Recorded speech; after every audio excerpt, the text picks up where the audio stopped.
Good morning, everyone. How are we doing today? It's 1 p.m. That means this morning, right? Ah.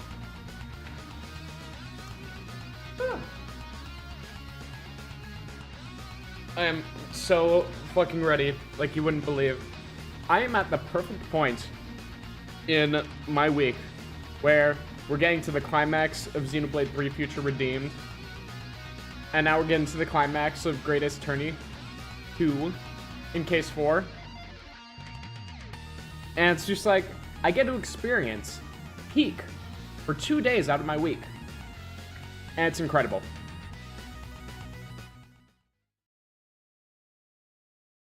Right. Let's swap over here. Oh. There is no Elgato today. Get out of here. Ah, right. You get that back up in order? Yeah.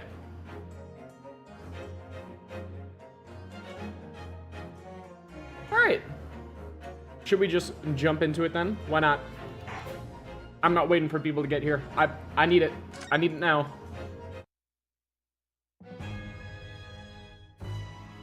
Ah, right. The boyfriend.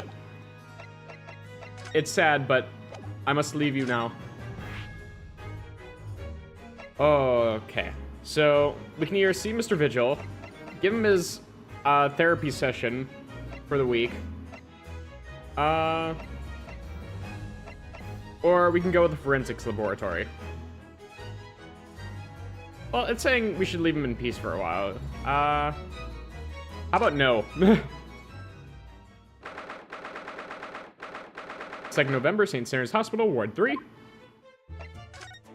Yeah. I want to look at all the little shit. These must be the patient's treatment notes. Let's see. Tendency to jump from windows. Remember to place cushion at base of wall outside. I mean, they're not wrong. But at the same time, it's like, if they're going to... You might want to just board up the window so he doesn't break the glass. Aren't we a story up from the ground here? Oh, they spell story weird. Oh dear. Poor Mr. Vigil. I can't help feeling there's a better solution to the problem than a cushion, though. Finding something you lost isn't always a happy experience, it turns out. Pursuing the truth can be a very dark business sometimes, can't it? Yes, I'm afraid it can. I felt.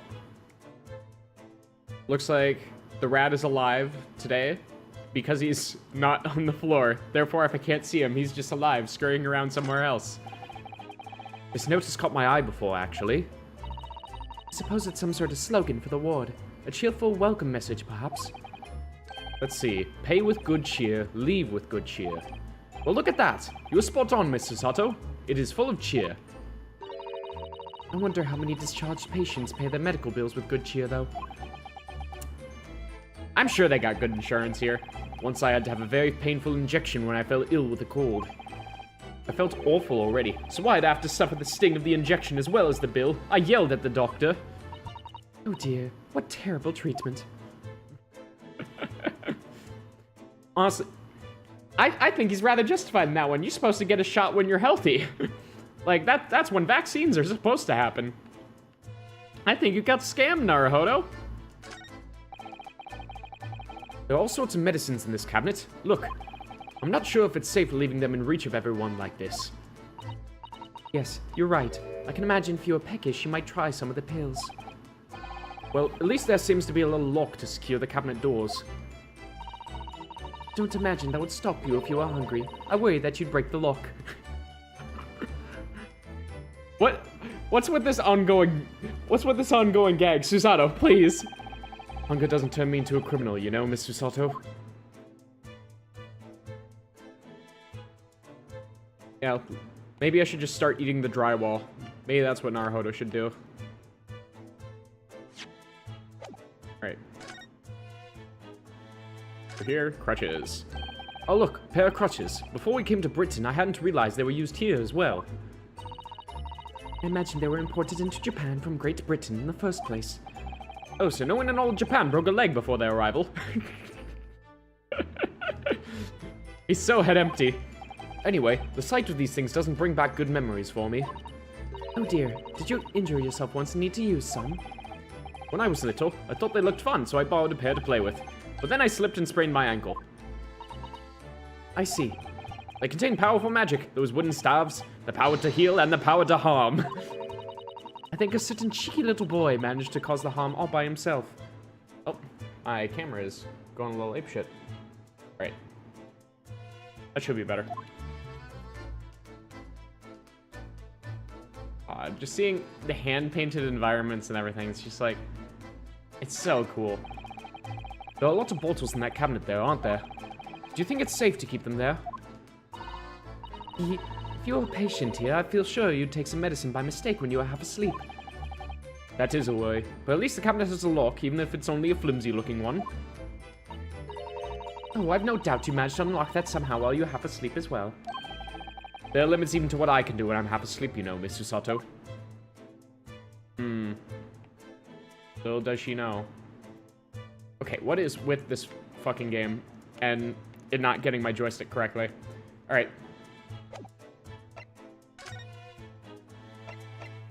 Alright, I'm thinking I just need to swap to something else here. Alright, keyboard and mouse it is. It hardly worked last time. I can't expect it to this time either.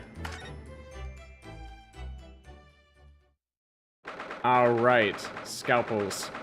2nd of November, Forensics Laboratory. Right. This place really is creepy, isn't it? Oh, right, Iris is here. Well, being a dead room, it's probably full of the spirits of the dissected. Actually, there's a rather pleasing scent of roses in the air. Well, being a dead room, the coroner probably needs a bold scent like that to mask the odor of death. Iris, you are 11. Probably not even. You're like 9. People. She's 10. Look at you go. Iris, do you think we could change the subject?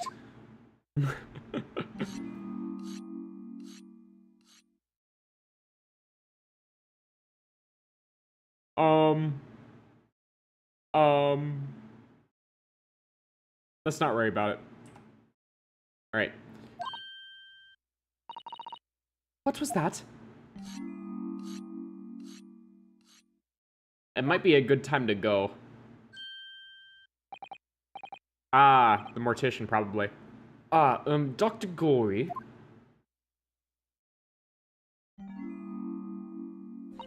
You.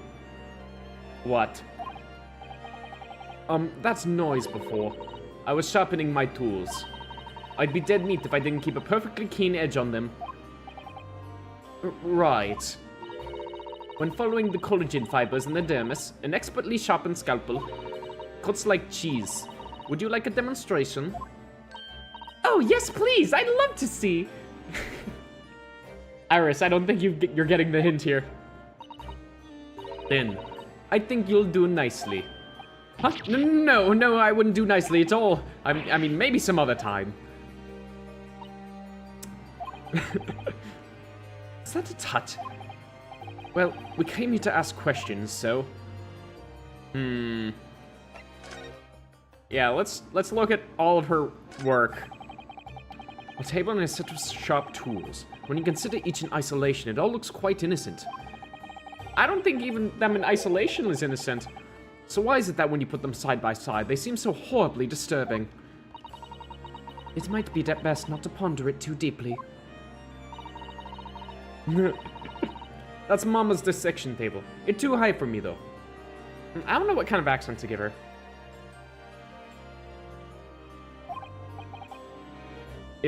It is. If I fell from that height in my sleep, it would really hurt. What? You mean you sleep in here? Autopsy work is very involved. It's usually too late to think about going home when I'm finished. But I have bad dreams when I sleep here, and I always end up falling onto the floor. So I'd like to exchange that table for a lower one.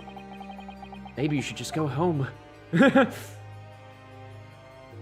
at least they're passionate about their work. Haha.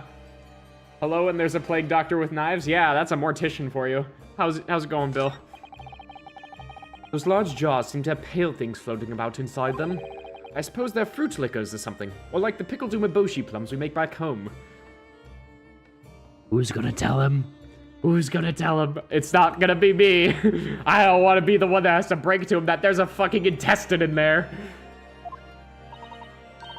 Yes, let's assume there's something completely innocent like that. That jar you're looking at up there contains monkey brains. Oh my. The composition is similar to the human brain, so they make for interesting study material. And then in the next jar along, we have monkey. No more monkey anythings, please. If you say so.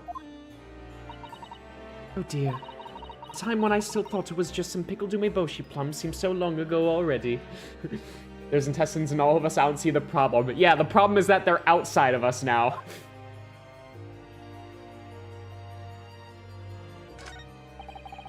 Look at all the bottles on the shelves in these cabinets. What an assortment of chemicals. These ones here are labeled highly toxic. Ugh, that's worrying, because there are also things that look like salt and pepper shakers in there. Oh yes, and they actually say salt and pepper on them.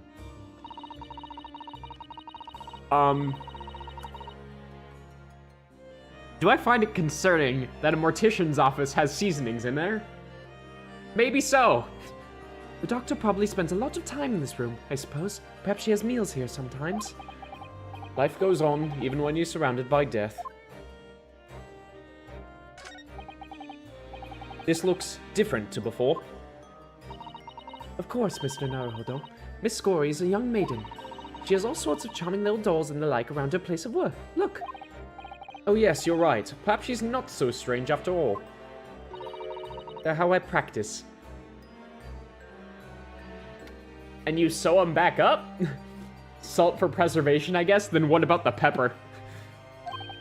Sorry? Mama always says that operations and dissections require speed and accuracy.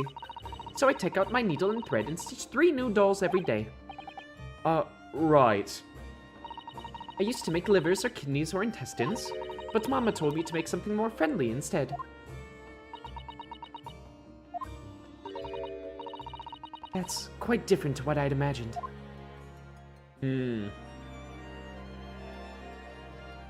Again, at least she's not practicing on people. Yet. Well, look at this! What a magnificent display case! The cherry wood has been polished to a high sheen, and the intricate carving is joy to behold. Western cabinet makers really are very skilled, aren't they? It's 10 people. Pardon? It's made from the bones of 10 different people, all mixed together. Are you talking about the skeleton or the display cabinet? Some of my best work. I was admiring the case, actually. The scary skeleton inside is something I intend to ignore as best I can. You're strange.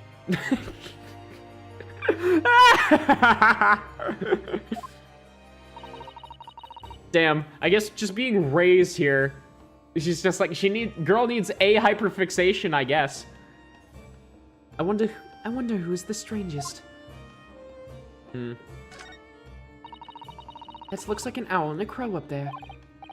I know, they haven't even twitched since we came in here. Well, no, they wouldn't have. They're taxidermy mounts, Mr. Naruhodo. I was afraid you were going to say that. I've been trying very hard to tell myself they're just sleeping with their eyes open. Yes, I think perhaps you were wise to put something like your Daruma doll on display in that office instead. I also don't like the prison-themed chandelier. Probably got that on loan from Barclay Prison next door. Alright, I think that's everything here. Time of death. We have actually met before. I'm a lawyer, if you remember. You're not dead yet. What? So Mama said I wasn't to cut you open. She's so strict about things like that. I think she might need to be locked up. This might need to be an asylum patient. I justify the use of an asylum in this era. Well, good. Dr. Scythe has some scruples, at least. Oh dear. It looks like she's not interested in talking to us, for the time being anyway. For the time being? You mean until we die? I hope that's way off. I don't want to know what her face looks like under that mask. Because I can see the intrigue there. Just in Naruhodo as a mound of flesh and nothing else. Sorry, but I wasn't planning on dying anytime soon. Surely there's some less drastic way of making her listen. Yeah. How about you just take a look at your own autopsy report? Oh, need to load there. Dr. Gory, we actually came here to ask you about this. He was very good. Good, sorry. His skin didn't snag my blade once, and very little mess. His joints dislocate easily, and his muscle tissue was a pleasure to work with. We can skip those details. But there's one thing about the report that's caught my attention. You don't seem to have recorded the time of death.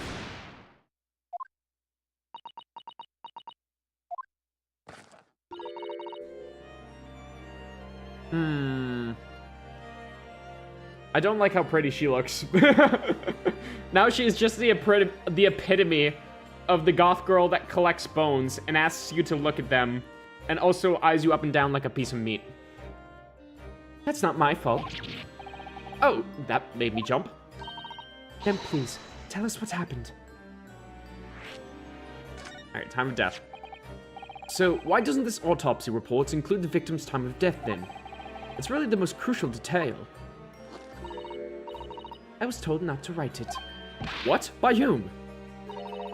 Bayle Strongheart, the Lord Chief Justice. He came here. Lord Strongheart came? He said that from the witness statements about the gunshot and the other evidence, it was obvious. The man clearly died at 5 p.m. on the 1st of November when the gunshot was heard. That's not the time of death you wrote in the report. You didn't write anything. Was there some reason you didn't include it? Dr. Gory, if you're hiding something under Lord Strongheart's instructions, then sooner or later you're going to go the same way as your mother. Give it here, then. What's she scribbling so furiously? There. You've written... What? What's she written? Tell us! Indeterminate. Huh. What?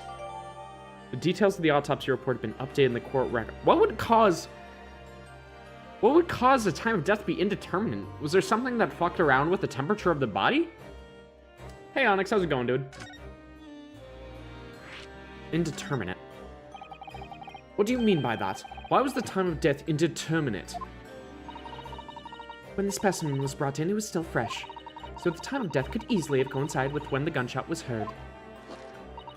But there was one small discrepancy. What discrepancy? There was some fried fish in the pocket of the specimen's overcoat. And that fish had started to rot. It was fried fish, though. Wouldn't it have taken a lot longer to rot? What? If the victim liked fresh fish, he presumably liked to eat it before it went off. Well, yes. What are you really trying to say? It's possible that someone tried to manipulate the apparent time of death. Manipulate them? Is that even possible to do? Theoretically, if you were to chill the body in ice, you could delay the onset of putrefaction. And if the overcoat wasn't on the body at the time, then only the fish would have started to rot. With today's science, it's not yet possible to determine if the body was chilled or not. Or today's science is advanced enough to let you freeze a corpse, it seems. Yeah.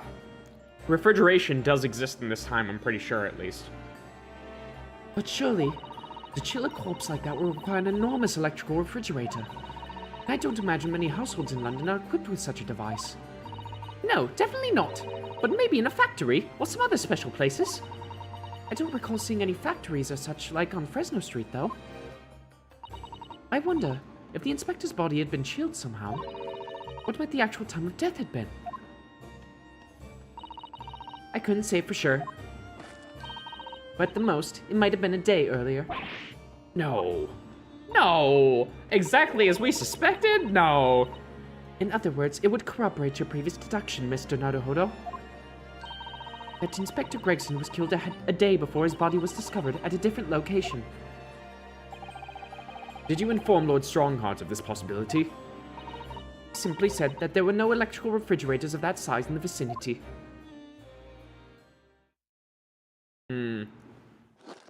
So we're basically just on a hunt for this refrigerator then to support our theory. If you don't mind, then. Sorry?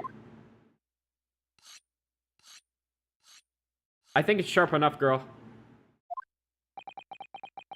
She's going back to sharpening her blades. Not now, or my baby here might start to rust.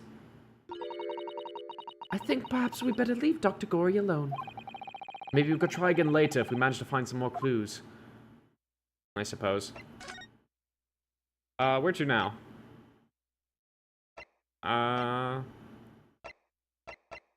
Waterloo Hotel. Alright, I guess we can go to the hotel now. Sure.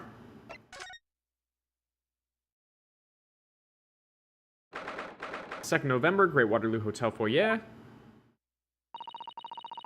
Got it yesterday, and I think it again today. This place is so princely. It's a wild guess, but I have a feeling you'll think the same tomorrow, too. My tea is a finer fragrance than whatever they're serving in the tea room here, though, wouldn't you say? Yes, Iris, you're very good at it. Oh, look what we have here. This is an unexpected pleasure. Yeah, Mikotoba. Ah, Father. Oh, is this your daddy, Susie? How lovely. What a charming young lady. And you are? Oh, really? So you're the author of The Adventures of Sherlock Holmes, are you? That's me. Iris Watson, at your service, sir. Susie's been such a wonderful friend to me over the last year, you know? Well, Miss Watson, I must say I read your work regularly and with much interest. Iris actually lives with Mr. Holmes, you know, Father. Is that so? Well, perhaps that goes some way to explaining that bright look in your eyes. Hee Master of flattery, this one. You wouldn't be smiling so airily if you knew just how bright she is, believe me.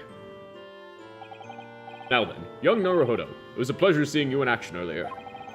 As an invitee of the symposium, I was allowed to observe from the gallery, after I twisted some arms, and I must say, it was a truly exemplary performance. Oh, well, thank you very much. Although I'm fairly sure you omitted by Cosmo in the end there. Fair enough. No, please don't misunderstand. It was you who impressed me. Said that a little bit too out loud, did you? Really? Didn't miss a step against Asogi, and we all know how capable he is. Really, to have matured into such a fine defense lawyer in less than a year is quite extraordinary. It's very kind of you to say so. And really nice to hear. What I saw in court today confirmed what I'd been hoping for.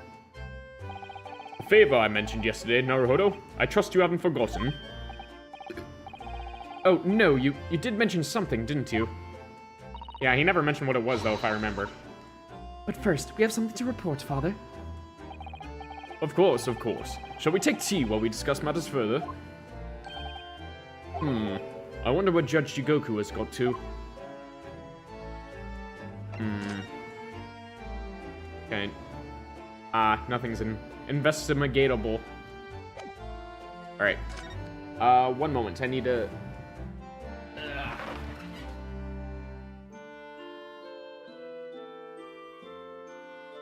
Need to adjust my air conditioning, it's getting too cold. Alright.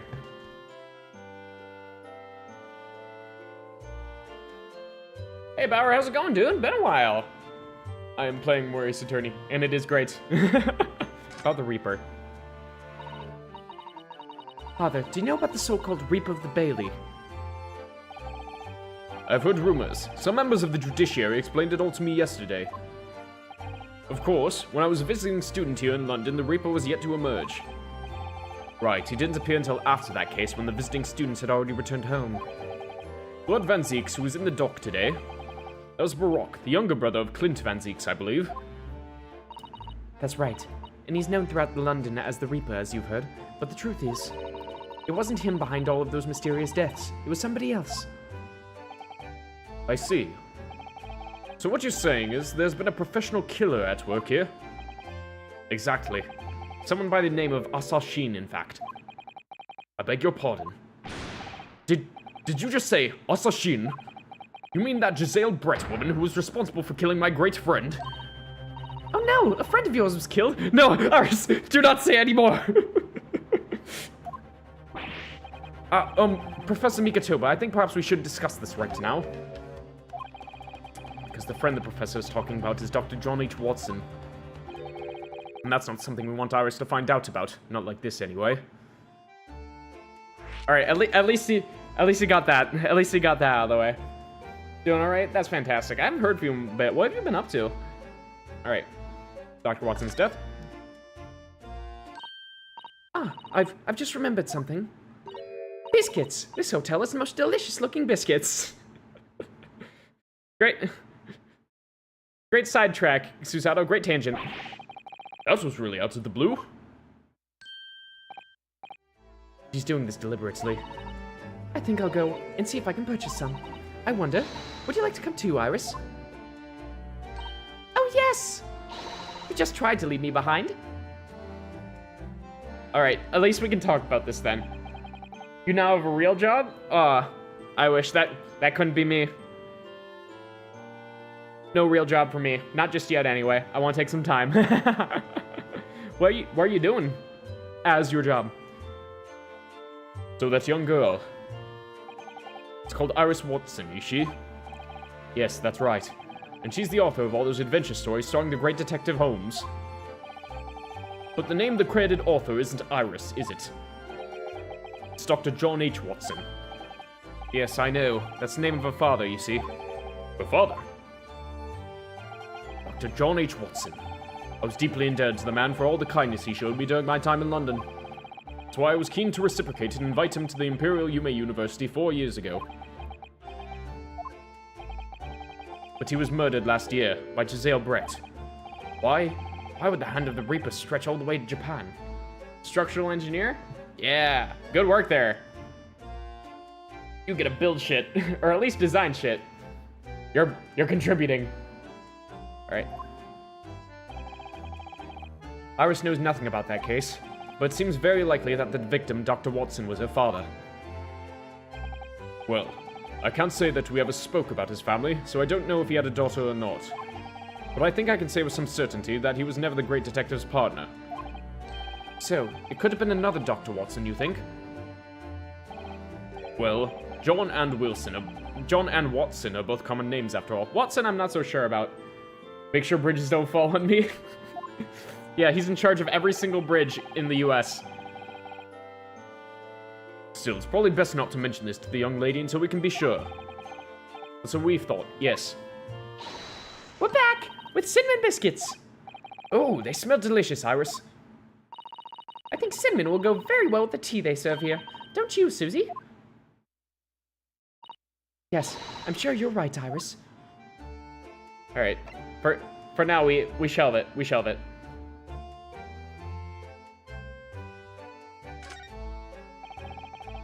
I haven't seen Judge Jigoku for a while, have you? Guilty! That guilty is still ringing in my ears. No, now that you mention it, I haven't seen him since this morning either. I suppose since the symposium's opening was postponed, he'll have gone to explore at the Great Exhibition. You work on the design runway for cranes, so no help on bridges? Ah.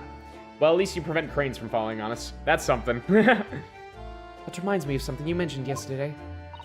About Judge Jigoku having one spend the dock himself. Ah, yes. It was all tied up with that accursed trial. Closed trial of Cosmo's father. Seishiro was trying to mitigate Genshin's guilt, so he took to the stand to testify. But he got a little carried away and, actually managed to break the witness stand. That's kind of impressive. Oh my. He also said some contemptuous words about the British Empire for which he was charged. Oh, you could be charged... Alright, no freedom of speech then this era, fuck you. Oh dear, although it's worryingly easy to imagine him doing that. Well, it was all alright in the end. He was acquitted and we'd returned home to Japan together. Acquitted for something everyone saw him do? Alright. He must have had a hell of a defense lawyer. Thank goodness. Oh yes, talking of Seishiro, I have a copy of the photograph we all took together here yesterday. Please. Ah, look at him. I'm sure this will never be relevant later. Oh, what a lovely picture. It certainly seems to shout, "We've arrived in Britain!" Commemorative photograph has been entered into the court record. Oh. None of us had any idea what was coming when we took that, did we? No, that's so true. Just quick peek real quick. Photograph taken in the foyer of the Great Waterloo Hotel on the morning of Professor Mikotoba and Judge Jigoku's arrival in London for the symposium. Is there anything that's somewhat odd about this? Like, I'm kind of curious what he had in his pocket right there, if it wasn't just a handkerchief, but none of this, like, immediately stands out, so... Huh? Yeah, they all just look very happy to be there. Naruhodo, who's nervous, and Jigoku, who for some reason doesn't have a single smile on his face. That's a little weird to me, but, you know.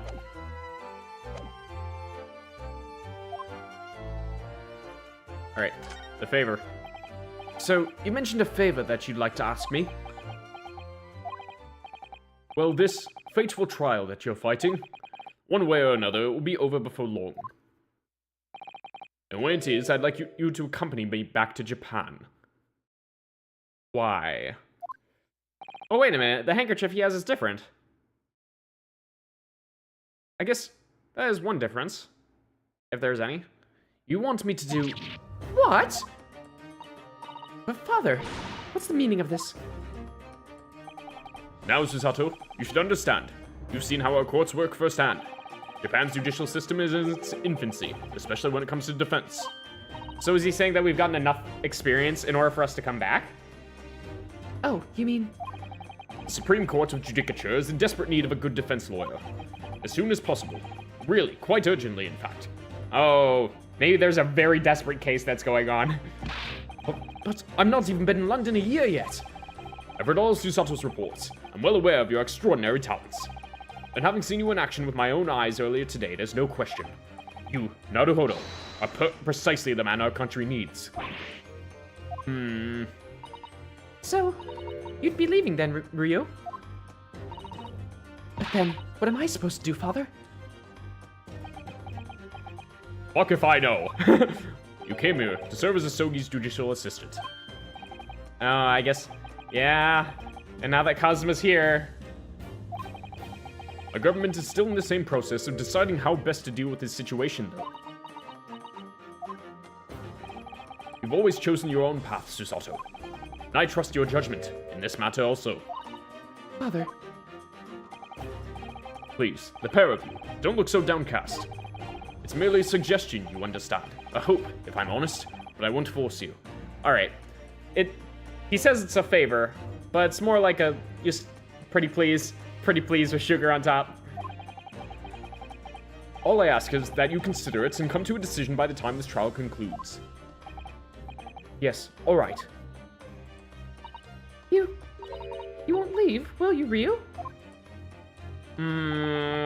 She needs us, damn it. She needs a decent mentor figure in her life that isn't Holmes. The thought hadn't even crossed my mind. Up until now, I've just been trying to do what I believe to be Kazuma's will. But it turns out that he's still alive, so... Where does that leave me? Yeah, now you need to find out what you want, Naruhodo. Damn. Well, if you'll excuse me now, I need to telegram government ministers and the Japanese police with this information about Asashine. Of course, father. Thank you. He's just trusting us unconditionally. He never even asked us about a source.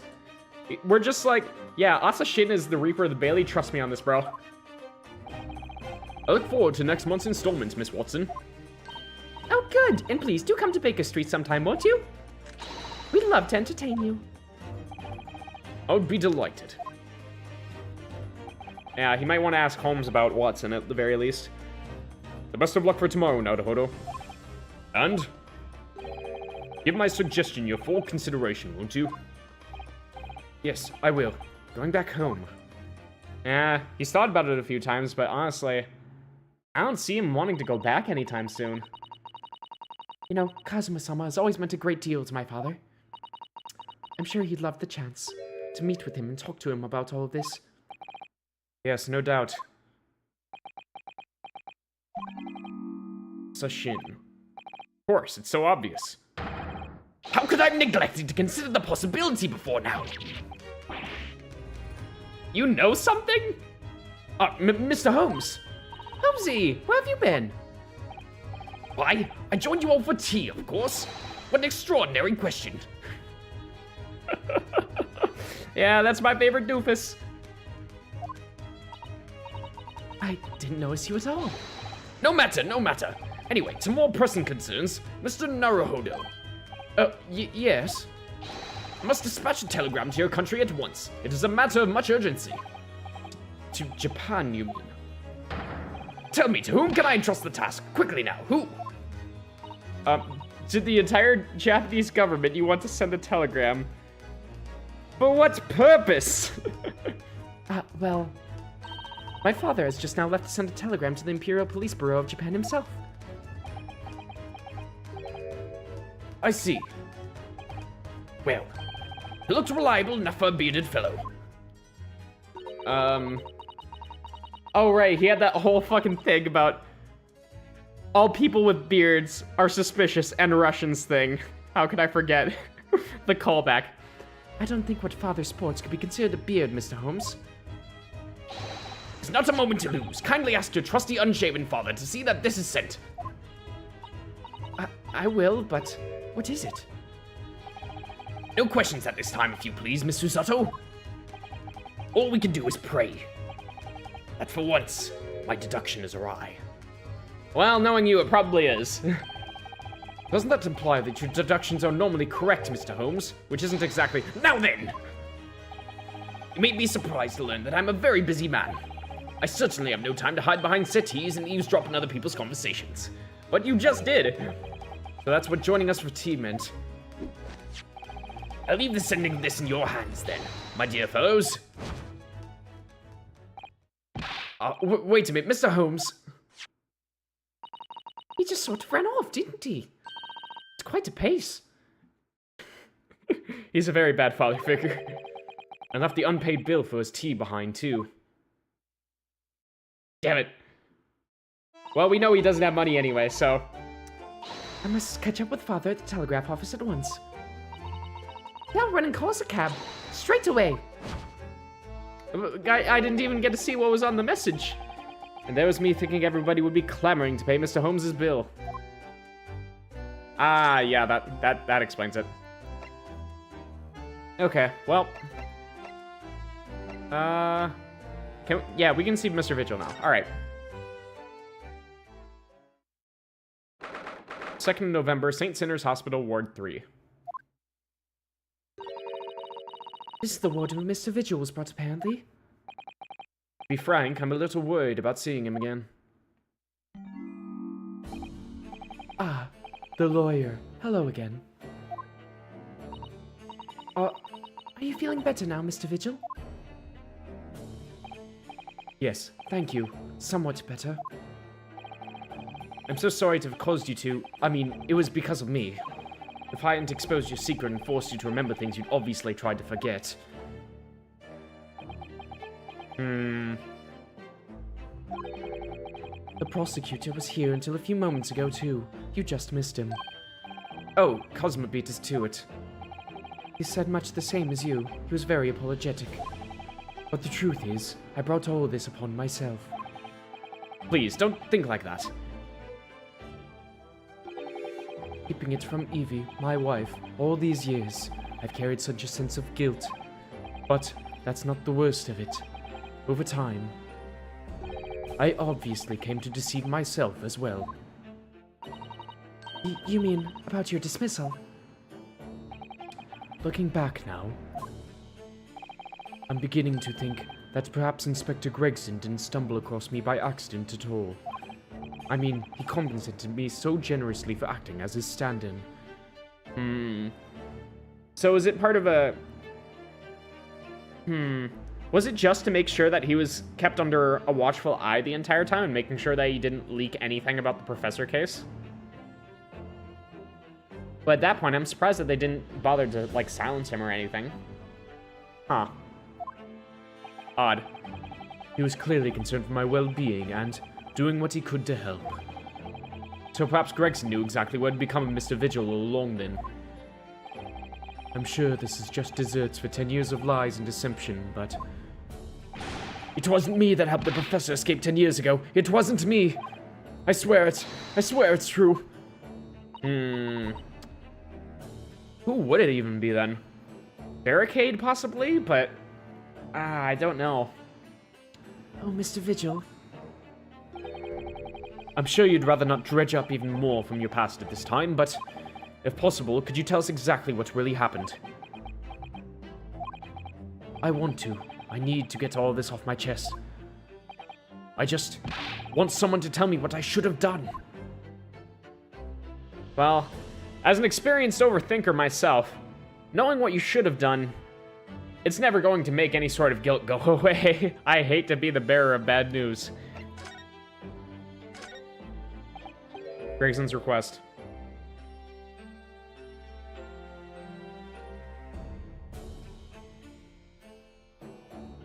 Alright. Inspector Gregson was obviously engaged in a special operation of some sort. He was investigating something that even Scotland Yard couldn't know about. Tales of the Reaper's marks, yes. It was when he had to carry out those investigations that I would take his identification and impersonate him. He'd pretend to be the inspector and carry out investigations on his behalf. Oh no, never! A common street peddler couldn't possibly carry out a proper police investigation. All I would do is go to the specified location and make a little hoo-ha. Hoo-ha. Just something to leave an impression, so everyone there would think a detective called Gregson was here. So, that's what you were doing on the day prior to the incident? Yes, he asked me to make an appearance at the park on Lime Street for the Red-Headed League event. So as usual, I flashed the inspector's identification around and was very vocal about my presence. But then you were taken prisoner by those red-headed fraudsters. Yes. So you would always make a point of showing Gregson's identification and generally being loud. That's what the inspector asked me to do, yes. Well, that's one way of becoming a legendary detective, I suppose. Not a good one, though. And as you know, I suffered this bruising around my neck at their hands. But the following day, they kept their word and released me. Without returning the inspector's identification to you, however. We had arranged to meet in the Fresno Street Room at 5 that day so I could report back to the inspector. But at the agreed time, that's when I heard the gunshot. And you were able to get in your entire disguise by then? Wow. It was at midnight on the 17th of June 10 years ago. That was the time scheduled for the execution. The professor's execution never actually took place, did it? Or rather, the execution itself must have been used to effect the plan of escape. I hardly dare to imagine what a chilling plan it was. Barclay was renowned for being the highest security prison in the country. Everything that went in or out of the place was searched multiple times. But there was one notable exception. Or rather, one notable loophole, something that was never questioned. I have a feeling I know what that loophole was now. The coffins into which the bodies of the executed convicts were placed, correct? Yes. Once the coroner had confirmed the death of a condemned convict, the body was taken in its coffin for an immediate burial in Lowgate Cemetery just behind the prison. Chief Warder first had to sign the necessary papers. And after that, no member of staff was permitted to touch the coffin containing the body again. When executions took place, only the executioner and the coroner were permitted inside the chamber. I would wait in the adjacent room for word that the condemned convict was dead. On that occasion, once I had that confirmation, I went to the mortuary to find a lone coffin as usual. The procedure was that I would sign the paperwork having checked the coffin, then nail it shut. But for some reason that day, The coffin was already nailed shut. No! I didn't think anything of it at the time. I assumed that my deputy must have checked the coffin and nailed it shut before I arrived. So, you mean the coffin contained... Yes, I can only imagine that Tasogi, having escaped his execution somehow, was alive inside the coffin. The coffin was then taken out through the main gates and deposited in Lowgate Cemetery. Presumably, there wouldn't have been enough air inside to breathe for long. So in the early hours following the burial, somebody dug up the coffin again to set Genshin free. But in the end, he was fatally shot in the graveyard anyway. What on earth really happened in Lowgate Cemetery that night, I wonder? I'm afraid I really don't know. All I can say with certainty are two things. Asogi couldn't possibly have escaped that way without help from somebody working in the prison.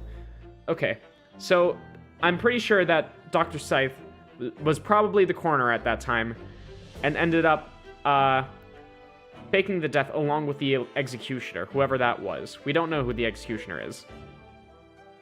And then Dr. Scythe, I assume, probably put in like these cut nails, so it's basically just the nail heads, and just slapped them on the coffin so it looked like it was nailed shut. Or probably had like one or two of the nails that were actually real, just to make sure that the lid didn't slide off or anything, but could probably be easily pushed off by Asogi. So, just tuned back in. Who would dare take up Genshin Impact? Let it die. No, Genshin was his first name. It's fine, don't worry about it. Genshin Impact was never mentioned. That somebody was not me. Alright, the convict Asogi. Obviously, you knew the man then. The professor, I mean. Genshin Asogi. Yes, I remember him well, in fact. Would you mind telling us what you know? Well, having been condemned to death as he was, any contact I had with the man was short, obviously. After that trial, which was carried out behind closed doors, attended only by elite members of the judiciary... Hey, Bill, you're playing Tunic, wow. Oh, it didn't appear in the footage, though, so... They called for his execution to be carried out at the earliest possible opportunity. Damn. Like, not even an opportunity. The outcome of this trial was set from the beginning, wasn't it? It was a time of delicate diplomacy when Britain and Japan were in the process of signing an important treaty. That meant that this potentially destabilizing case had to be dealt with swiftly and discreetly. The man had less than a week in total. As I was the chief warder, I oversaw a short stay in the cells until his final hour. Yes, you're on the final boss and you're... My god, it's been a bad fight? Yeah, I know, because I'm also on that same fight, and I dropped the game at that final fight. I never went back to it, because it's just like, I don't have the willpower. I'm not strong enough. I don't got that dog in me. Alright. I remember being struck deeply by his noble character and incredible resilience. What do you mean, exactly? He was a killer of many men, but he was always quiet and polite. He was a gentleman and a man of intellect. In fact, I couldn't bring myself to believe what he'd done, so I asked him one day. There was 5 members of the aristocracy whose lives were taken. Were you really responsible?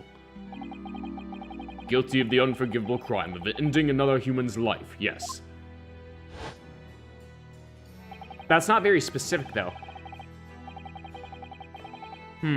I think he just means that he admitted to killing one person, and it was probably in either self-defense or because he was going to hurt someone else.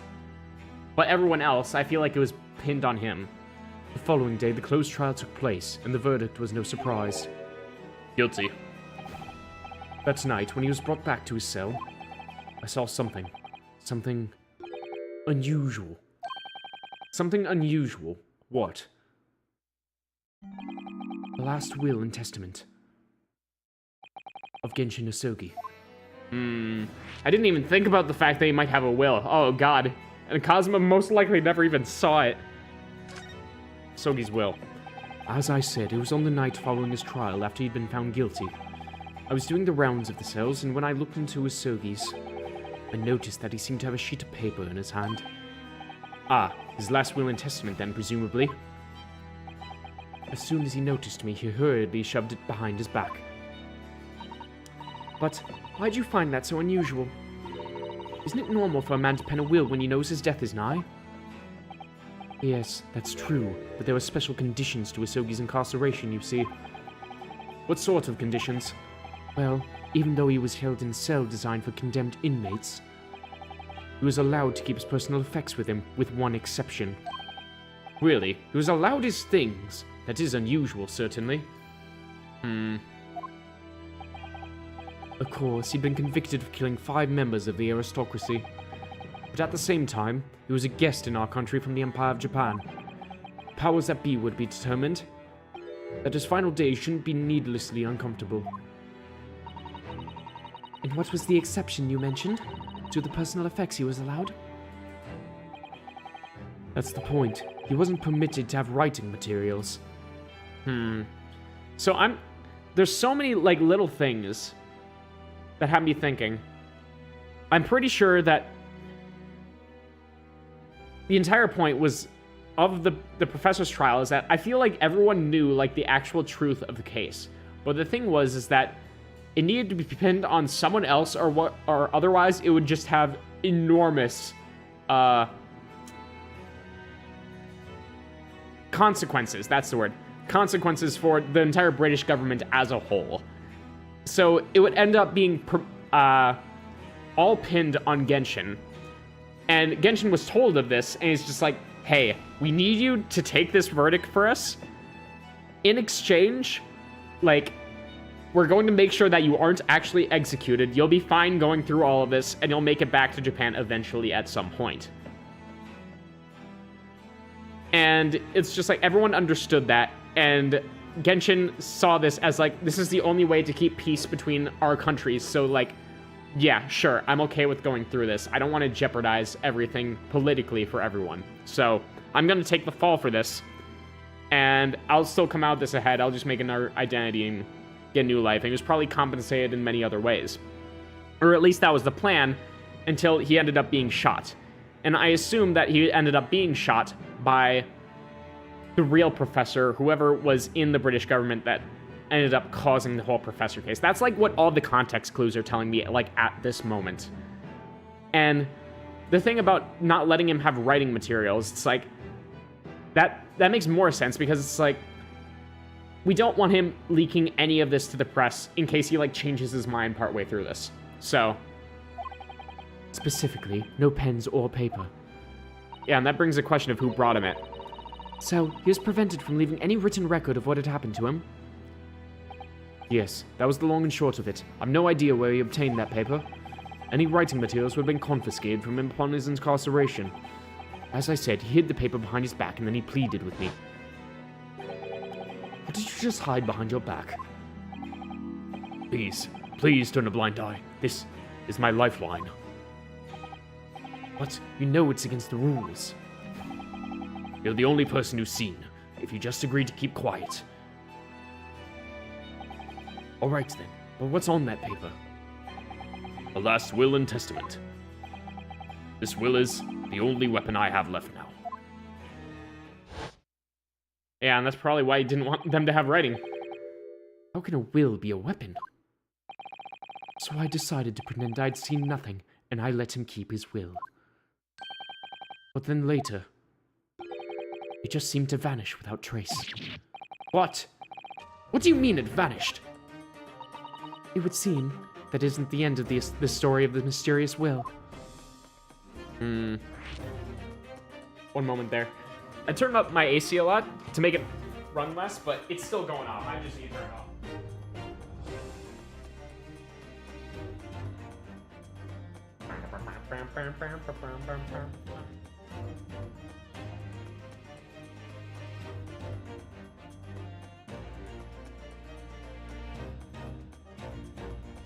Alright, the will's disappearance.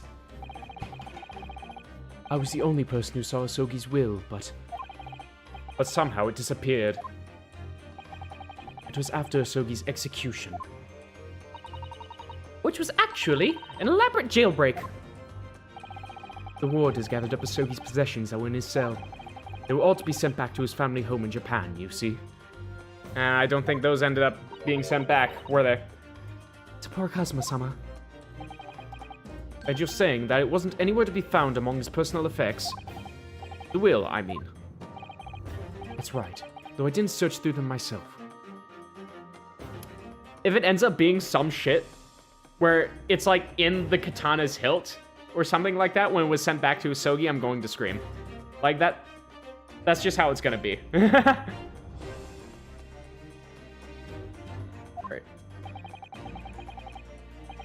But Governor Caden was livid. He was screaming, "Can I have disappeared completely?"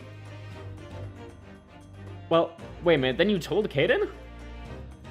Dude, come on. Why'd you have to do that to the poor man? Right. That doesn't quite make sense though, does it? In what way? Well, we'd understood that only Mr. Vigil was aware of the will's existence. In which case, how would the prison governor know where to look for it? Oh yes, you're right. Really don't know how he knew. Well, it certainly seemed as though he knew of the will's existence from the outset. Only he didn't refer to it as a will. What he said was... the Yosogi papers. You can't say it like a manifesto. The Yosogi papers. Really can't tell you anything of the subsequent events. Because, well, of what happened.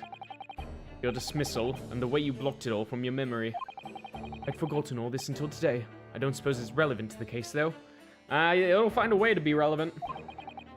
Well, anyway, thank you very much for sharing it with us, Mr. Vigil. We're very grateful.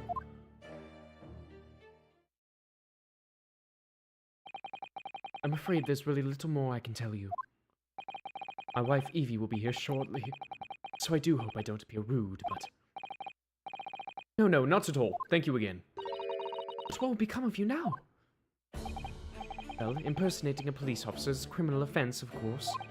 I imagine that once I'm fully recovered, I shall be arrested. So sorry. Don't be, please. This was all my own doing.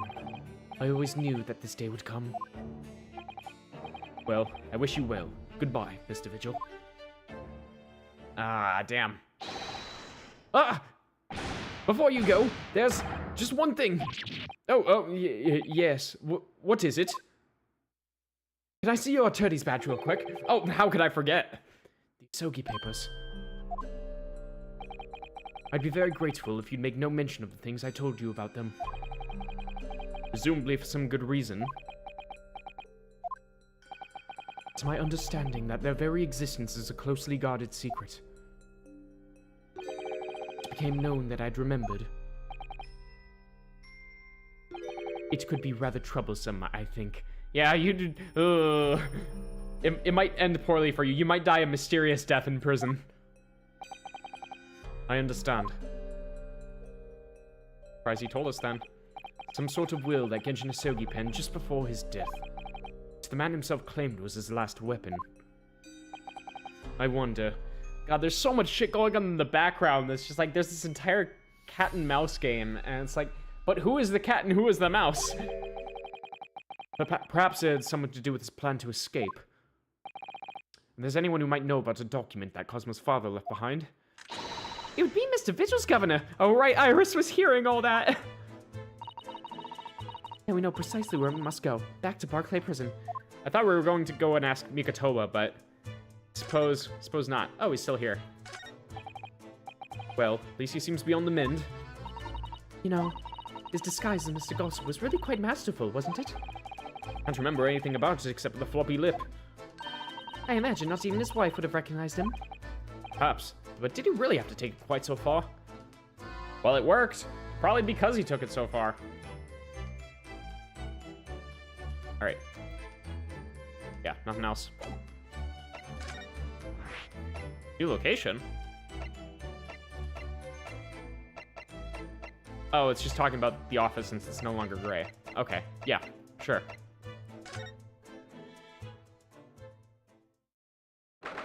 2nd November, Barclay Prison, Governor's Office. Ah, back again, are you? Yes, hello. Heard all about your investigations. I read the report just now. Found him, eh? Vigil. Yes, luckily. Well, anywho. Glad he doesn't work here no more, so your case has nothing to do with Barclay. I wouldn't like you to get the wrong idea about that. Of course, yes. Mr. Vigil stopped working here 10 years ago now, so... Yes, we've seen his dismissal notice, haven't we? He was given the trope. Aye, Kimmer, you can very well. So, how about we handcuff Biscuit? Oh, they really are like little handcuffs, and as hard as irons, too. So, what's brought you down here today? Well, there's something else we'd like to ask you about, actually. Is that so? I don't think he's gonna be answering this question. In fact, we might end up in a bad situation because of this, Naruhodo. We believe there might have been a document that disappeared from Genshin Asogi's cell. I think it's been called the Asogi Papers or something. We're dead. And I know, say, Gregson's death has nothing to do with things that might happen to Barclay. Leave the past in the past, lady. Let's not further about with irrelevant details. Expressions changed completely. Clearly onto something here.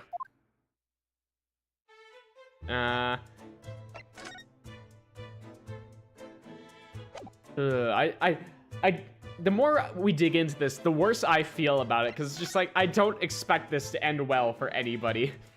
10-year-old legacy. That murderer's botched execution, and the whole miserable escape. Barclay's darkest hour. Aye, shock and embarrassment.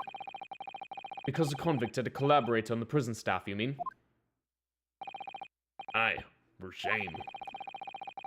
Coroner confirmed the death of the man after his execution. Courtney sighed. Yep, that's what I thought. And my chief warder at the time, Vigil, who was in charge of the whole affair. But Mr. Vigil says he didn't know anything about it. Rascal wouldn't say otherwise, eh? More handcuffs? Oh, how could I say no? You can never have too much iron in your diet. More blood. More blood for your body. Mr. Vigil was handed his dismissal notice as a result of what had happened. So despairing, he jumped out of your office window, didn't he?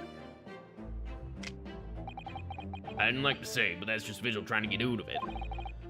You don't think he wouldn't have jumped from the shock of his crime being exposed, eh? I do. You wouldn't say otherwise, though, would you? Of course, can't shun all responsibility myself. Shouldn't let him deceive me. Actually, there's barely anybody that kens what went on at the time now. Gregson had been murdered and Dr. Sai forbidden him from having any visitors. No visitors. Someone obviously doesn't want to give anything away. Well, not like anyone would want a visitor, except maybe Dr. Gory. Well, we're not going home empty-handed. I wouldn't have dreamed of sending you packing with now, Kimmer. Here, take a handcuff or two. Just an entire baggie of handcuffs. Oh, well, it would be rude to say no. Wouldn't want to become anemic. Suppose there's anybody who might still can a boot what happened back then. Be that last from the forensic division, Maria Gory. Maria Gory. He was around back then? Well, like, participating in investigations and shit? Aye, Sai's daughter. She didn't have one no more, just the one. Bee Barons followed in her mom's footsteps. You didn't ever see her without a scalpel in her hand. Oh. God, this one track specifically feels so much like it's from Ace Attorney versus Professor Layton, and it hurts. It's just like, it feels like it'd be right at home there. I really wonder if they had the same composer working on both games. Mama, what's this? Ah, well, where'd she spring from? And did you just call the doctor Mama? Dr. Said's daughter, Maria Gory. What do you do with talking to her? Gory, what do you know about her? We know like jack shit. So, she's Dr. Said's daughter, but his surname is Gory. Aye, there's some family history, I'm sure, but I didn't ken the ins and outs of it. Well, I mean, typically, the children take the last name of the father anyway, so that's not too unexpected. Grew up watching her mom working with the bodies of folk who died in strange circumstances. Decided to do the same with her own life. Can't understand it myself. Perhaps she was driven by a deep respect for her mother. Perhaps. Anywho, she was in charge of Gregson's autopsy, I believe. Right, and the coroner responsible for this incomplete report. Someone told me once that the wee lassie always loved her mom's stories about cutting up bodies. There's even a rumor that she used to listen to the funeral march as a lullaby. None of that would surprise me. But then perhaps her mother might have told her about the autopsy from the case 10 years ago. Aye, I say there's a fighting chance at least. After all, that was a life-changing case for all of us. Really need to speak to Miss Gore yourself about this, I think. Well, thank you very much. No happy about any part of this. Years for Londoners to finally forget the whole professor business. Give up on this, laddie. Stop asking pointless questions. As much as I wish, they're very pointful questions. Sorry, I don't like dredging up these painful memories for everyone. You know, just stay away now.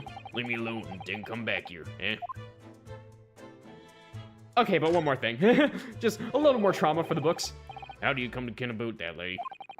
So many folk even here in the prison who've heard of those papers. Well, I can't tell Mr. Vigil told me. I'm afraid our sources must remain confidential, sir. We've been led to believe the papers are actually a last will and testament. Is that right? The professor's, or rather Genshin Asogi's.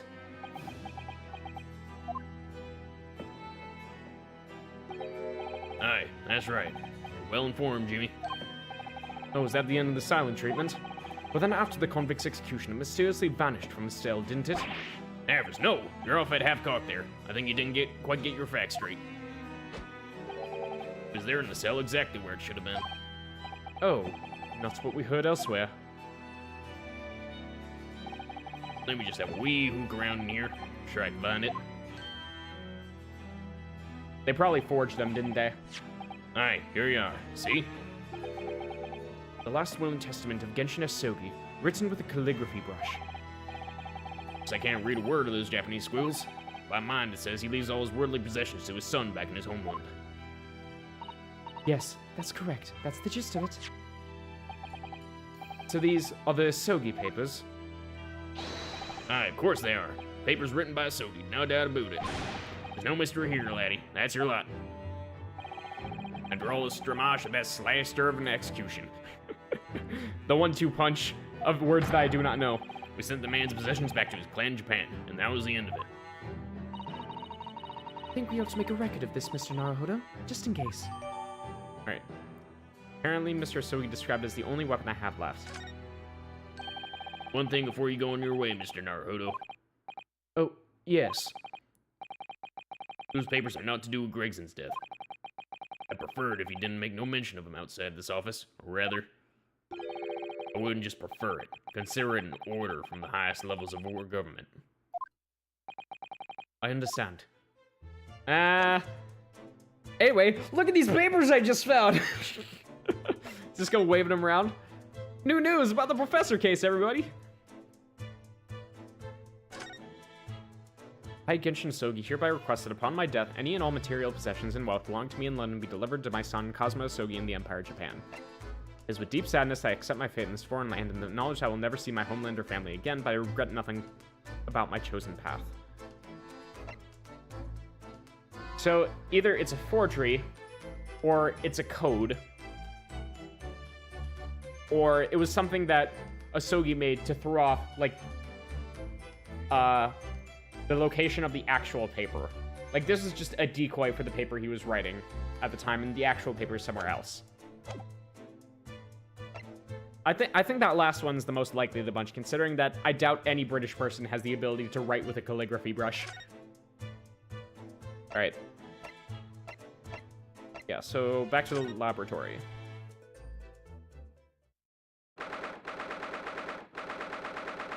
Second of November, Forensics Laboratory. Back at it, aren't you? Someone's shopping again. Still not dead? Anyway, I don't have anything more to tell you about that specimen. Actually, we're not here to ask you about Inspector Gregson. We were hoping to talk to you about your mother, Dr. Syke. Something the governor of Barclay Prison mentioned. He said that she was responsible for confirming the death of the professor after his execution. That's not all Mama did. Sorry. My mama carried out the autopsy of Clint Van Zieks as well. All right. What? Really? Brother of Lord Van Zieks, the professor's final victim. The idea of carrying out an autopsy on a member of the aristocracy was completely unthinkable back then. The detective in charge of the investigation insisted, and it was miraculously authorized. Detective being Inspector Gregson, of course. Quite an accomplishment for one man. That autopsy provided the vital clue needed to arrest the killer. And Mama was there for that historic event. What does all this mean? No, that amazing autopsy happened right here in this very room.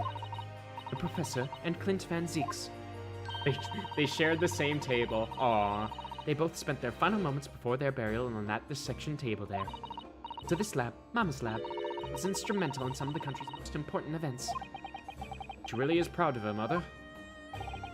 I wonder if you tell us more about exactly what happened back then, Dr. Gory. I will take that as a yes. Also, I never really looked at this chest here before. Huh. I guess I can't open it, though. Damn. Actually, real quick, I wonder... well, first order of business. Can I ask your opinion about this? Forget, you're responsible for putting my mama in jail. Why should I help you? Alright, that's fair. Can't visit my profiles. Oh, in here. Okay. I was wondering. Okay, so she's 19. This would be 10 years ago. She had to literally be told, like, when she was 9 years old about these autopsies. Alright. Confirmation of death. The professor's execution was Mama's first big case.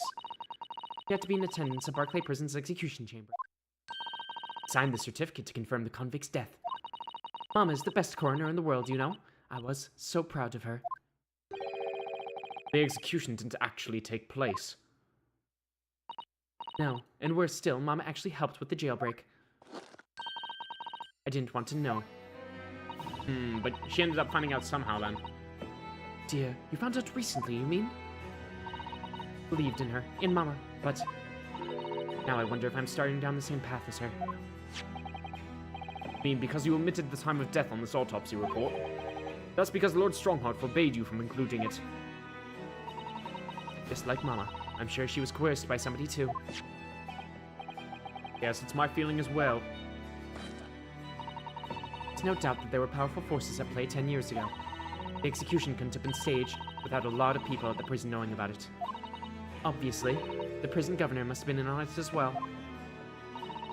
Big-mouthed little handcuffs. According to what he told us, he was tricked by the chief warder. He says he knew nothing about it. Of course he said that. I'd say the same thing.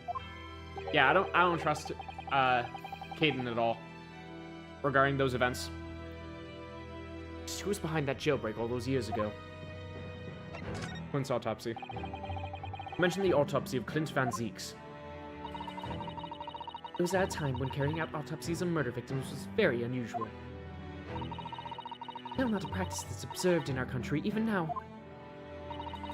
It turned out that he was the professor's final victim, and when the autopsy was performed. Mama was present, although only as the secondary assistant. The person leading the procedure was called Dr. John H. Watson. Wait a fucking second.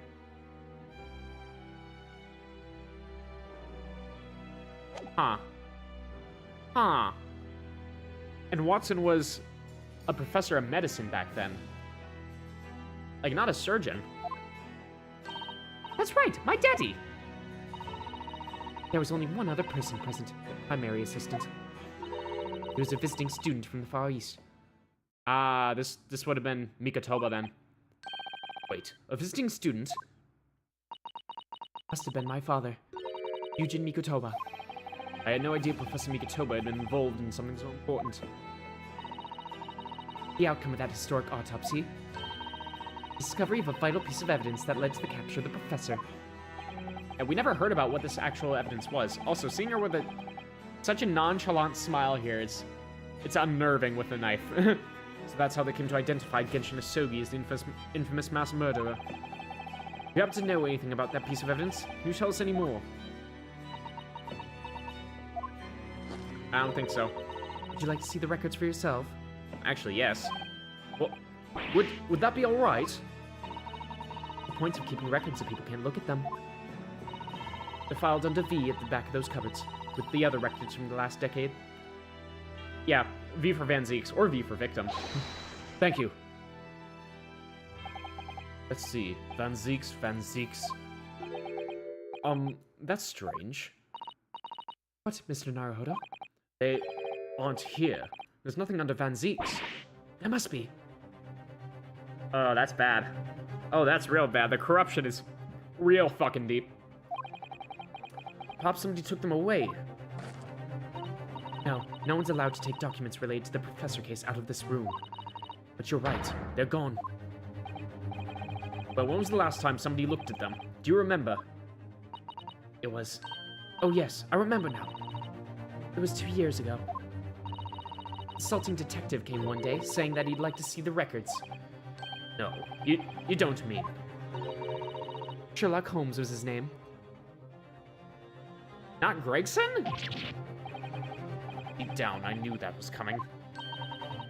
You think he stole the records? Oh no, surely not. Iris, that can't be right, can it? It's probably in that trunk back in their flat. Iris? Yeah, she knows something. Ryu? I hope you don't mind, but...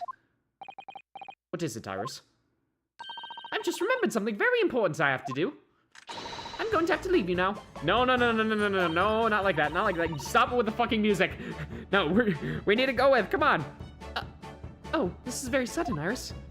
Well, we'll come with you then. Oh no, there's no need. You and Ryu can take your time here. Bye for now then. Good luck. Wait a minute, little girl. Me? I remember now. You've been here before, haven't you? Have you, Iris? Yes, 2 years ago, when that detective came. You were there with him, weren't you? You were a living specimen then, too. Yeah, you were still alive then. That's the way it usually works, yes? Was I? I really don't remember. Anyway, sorry, but I must dash. Wait, Iris. I'll brew up a pot for you when you get home. No, we gotta go. What's the matter with her? She's behaving really strangely all of a sudden.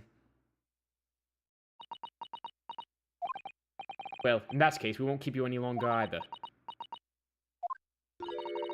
It's been quite a while since I had any visitors. This was really fun. But next time you come, I'd prefer it if you were ready for dissection. Can we not just have a normal conversation otherwise? Like, maybe you can make some friends for once? Living ones? I can't make any promises, sorry. It's a bit strange that the records of Clint Van Zeeks' autopsy have disappeared, but I think we've asked all we came to ask now. Alright, come on. Back we go, right now. Right the fuck back. Are we sure that's not in there? Are we sure? Damn it. Unfortunate. Where to then? Fresno Street room. I mean, I guess. 2nd November room on Fresno Street.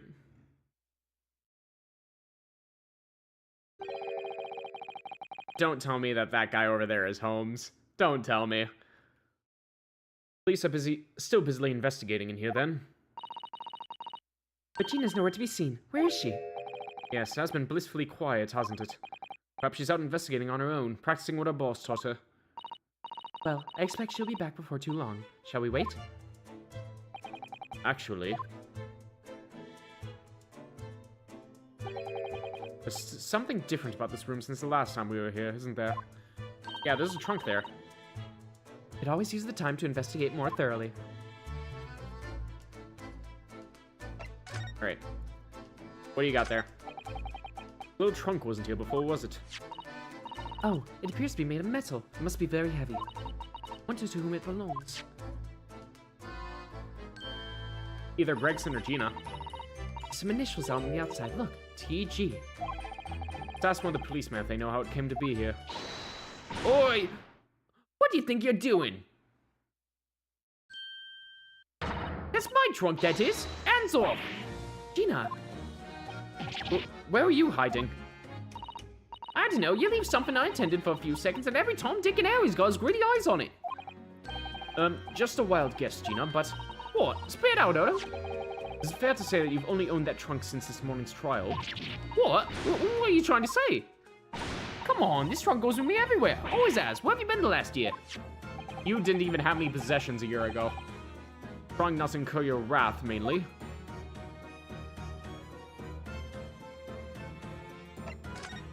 Yeah, tell me more about that. You should hear them talking at the yard now. They should be ashamed of themselves. They're saying there was the boss who killed all them bludgers. You mean the whole Reaper thing? Yeah.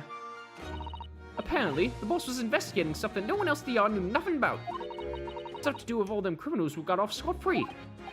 Yeah, someone's prosecuted by Lord Van Zeeks who used bribery and corruption to evade conviction. Well then obviously, it was that bloomin' Reaper giving the orders, wasn't it? But why would people be suspecting Inspector Gregson of being involved in the killing? There was a notebook in his office. Oh no, this doesn't sound good. Did they find more pages within it? It had details about all the crimes that had been pegged as the Reapers were. What? No. Did you see it, Gina? Did you see that notebook? They weren't. Flame and let me, because I'm just an apprentice apparently. It was me who found it, and he was my boss. That's right. I was pretty miffed about it, so I sneaked a peek at what it said anyway. I thought she was just about to say that she nicked it. Oh, That's our Gina. So, you managed to see what was written in Gregson's secret notebook anyway, did you? way I see it, it's my right to read what he wrote. Privacy? Says who? And what had he written, Gina? Dates, times, places, names, all long list of them. All details about the bludgers supposed to have been done by the Reaper. But there could be an explanation for that. Perhaps there's a record of the inspector's investigations into the Reaper's activities. Exactly, that's what I said. That's what I'm saying. That's the first thing you'd think, right? As it happens, it was full of names I recognized anyway. Well, the Reaper's targets were almost exclusively known leaders of London's criminal underworld. Well, yeah, but there was one name right at the end that was a bit odd. At the end of the list, you mean? Pretty sure the date against it was 31st of October, Halloween. Oh, the day before the inspector was found dead. So, what was the odd name? It wasn't like a name I've ever seen before. It was something like, nah, it's no good. I can't remember it. I don't think it was an English name, put it that way. Not an English name, then. What are our options there? Probably Mikotoba or Jigoku. I can see that. Honestly, probably Jigoku. Rod. Haley. Sandwich. Fabian. Well, I mean, I guess it could be one of these, too. Chuckle Fucks. I'm still saying Jigoku. For some reason, he just sticks out like a sore thumb to me in my head. Oh dear, what a pity.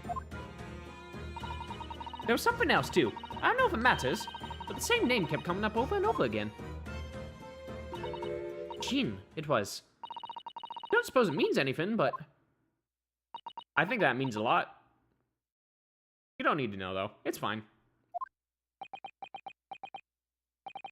Did you say Shin? eh, what? Does it mean something? Lord Van Zeeks knew the name too. He mentioned her as well. The woman who actually did the deeds. Now we find out her name appeared in Gregson's secret notebook.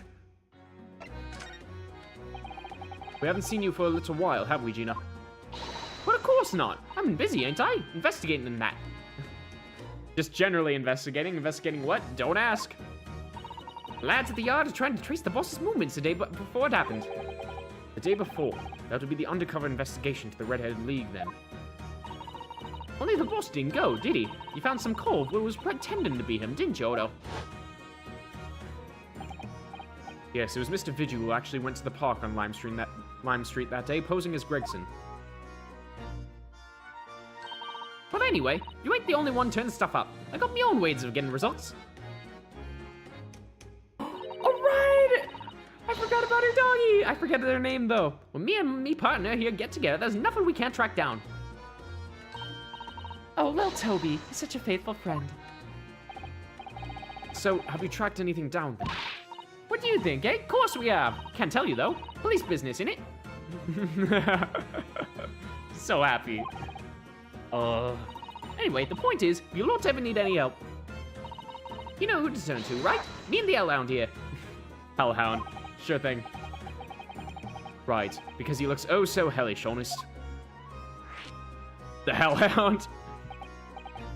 Gina, about your Hellhound there. Chief Inspector Toby, you mean? Is a pride of the force, he is. Japanese police dog means something quite different and not altogether nice to those involved in crime. But here in Britain, it's a wonderful compliment, it seems, for a canine at least. It should be. After all, in the great exhibition case the other day, it was Toby here who managed to locate Drever's workshop. All right. Hey, it's time for another demonstration of what this super dog can do, eh? Do we have something Chief Inspector could catch the scent of, I wonder? What would we want him to look into? Hairpiece. Gun. Photograph. Autopsy. Firecrackers. Pocket watch.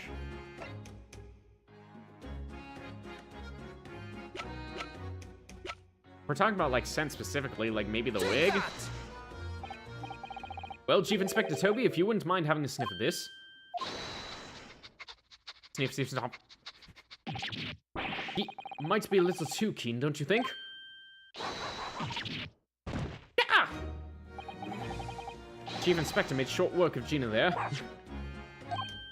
Ah, look where he's gone to. My, that trunk clearly still has a very strong scent. Inspector Gregson. In other words, it must have belonged to him. Yeah, there we go. Oh, all right, it's a fair cop, I suppose. And you nearly got away with it, too. Always talk so proudly of Chief Inspector Toby's nose and what it can achieve. Did not cross your mind that he might identify something that was right next to us? Yeah, that was a bit of a bloomer, wasn't it? That's enough now then, Gina. Eh? I think it's time you told us the truth about that trunk. I wonder what other things I could have gotten to sniff. It wasn't like that, just what? What are you talking about? I know what's going through that head of yours, but that ain't what happened. The truth, please. Alright then, what did happen? Well, like I said before, we were trying to trace the boss's movements. So I had Toby here have a whiff of the boss's overcoat. And as soon as I done that, went off like a shot. Right to that sandwich. To a sandwich, not to a bag of chips. Oh, did Sandwich steal the fucking trunk? Mr. Naruhodo, I believe Gina means the witness. Oh, I forgot about that sandwich. Yeah, he had him between them wooden boards of his, the boss's trunk. You mean, when they heard the sound like a gunshot and all piled in here? Exactly, he nabbed it from the scene. Goodness. Me and the Chief Inspector gave that sandwich a good grilling, and you know what he said? I thought it might fetch a good price, and the chap wouldn't be needing it anymore, so... It's fucking evidence! But that's all I did, nothing more and nothing less. Wouldn't you happen to need the cheek of it, eh? Stealing the dead boss's stuff to flog. Didn't you do something similar in the past? I can't remember specifically when, but I wouldn't be surprised if you would have done it. So Miss Venus wasn't the only one to meddle with the scene of the crime then? How could they? So anyway, that's how it happened. And it's a pretty decent trunk, so I figured I might as well make use of it. Is there something wrong with that, eh? Well, there's something wrong with that, is that we want to check the trunk for evidence. Maybe you and Mr. Sandwich should try to find the answer to that question together.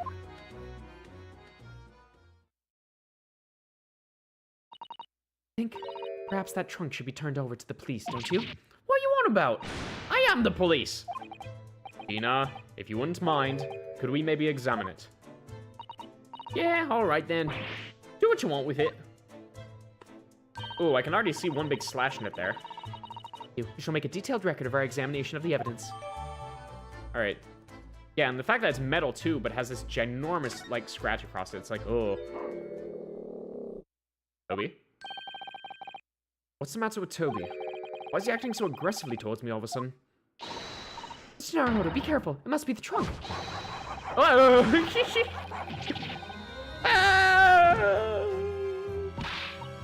Toby, oi, what are you doing? You gotta lick his face off. Mr. Naruhodo, Mr. Naruhodo! Gina, quickly, hail the carriage. The fucking dramatic ass music. He was mauled, never to be seen again. Straight to St. Sinners with the... Or maybe back to the coroner's office. Now you are dead. Now you can be examined. 2nd November, 4:57 p.m. Naruhodo's legal consultancy.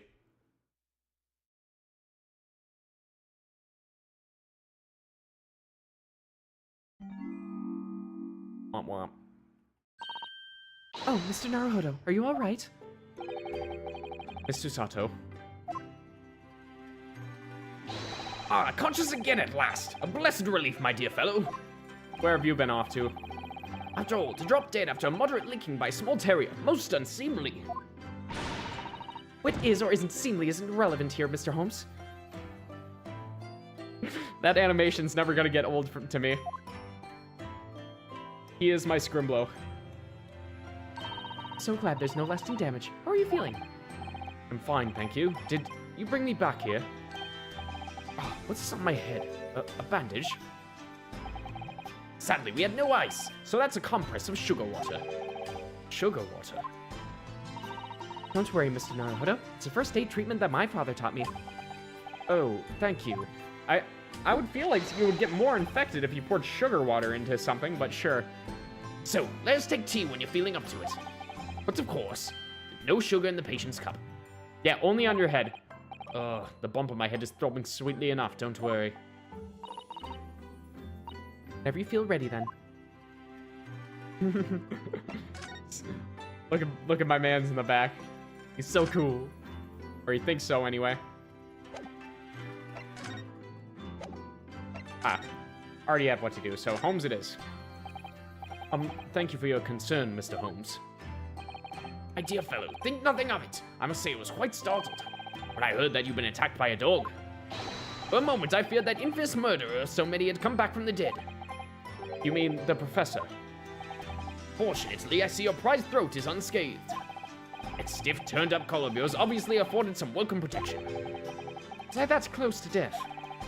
All I really remember is the dog licking my face over and over and over again. Well, if you wish to avoid troubles in the future, a little mustard spread on the cheek should do the trick. I should think that would balance the sweetness of your bandage rather splendidly. Please stop dressing me with condiments. Oh, man. So, I want to talk about... I want to talk to Holmes, but... about the entire professor autopsy report going missing, but sure. Holmes is sweet.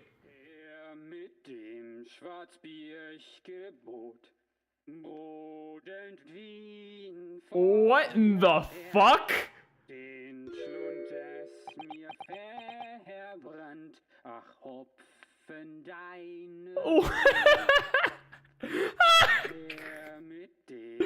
Damn, y'all had a fucking banger here, and I wasn't invited? Shit. Like, Mikotomo looks like he's had the time of his life. Like, he's got his hat on, he's got his poncho, like, he was partying. Damn. What on earth is going on in here? Am I having a bad dream? Yeah, the German folk music in the background is... No, it's an old German folk song. Rather a fine rendition, I think. That's the least of my concerns. Oddly enough. Iris? What have you all done? Iris, what's the matter? Oh, the trunk's open. The document's probably gone. Who is that sprawling? I mean, that relaxed gentleman over there? It's... Iris, what did you give him? He came to visit. What did you give him? Iris, is she even listening? Excuse me, sir. I do apologize for troubling you whilst you're singing so merrily, but would you be kind enough to explain the situation?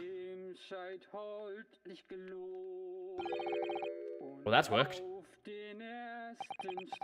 Young gentleman and a mute young girl, a rather tantalizing juxtaposition.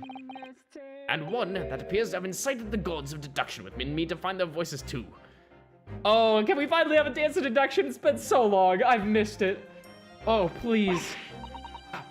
Mr. Holmes, do you mean... What do you have in your mouth there? Actually, she's hiding something behind her back as well, so... She's probably hiding the radio. The strains of reasoning within me are playing now as a delightful duet.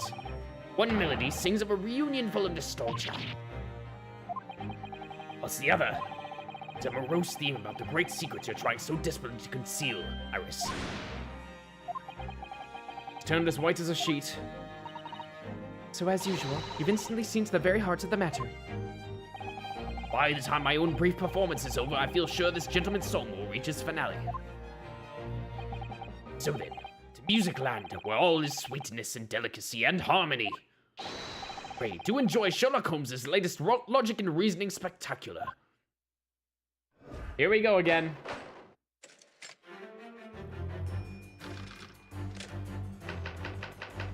Topic 1, man's identity. Firstly, we consider the gentleman's nationality. Clearly, he's a German with no grasp of the English language. Alright, already wrong. As evidenced by the dramatic song he sings and his apparent inability to understand when asked to desist. So, why is the man here at all, in such apparently high spirits? The answer, of course, Iris, is clearly known to you. Indeed, we need only follow the gaze of those bright young eyes to unravel that particular part of this mystery. The reason for the man's mildly irritating warbling is revealed by the herbal tea. She looks so disappointed. You obviously offered a German guest a cup of your latest herbal blend. The tea's delectable flavors made the man's spirits soar, resulting in this joyful ditty tumbling incessantly from his lips. I eagerly await sampling the flavor myself that I may join the fellow in his state of elation. Now to the next question. Who exactly is this gentleman availing himself so thoroughly of the city?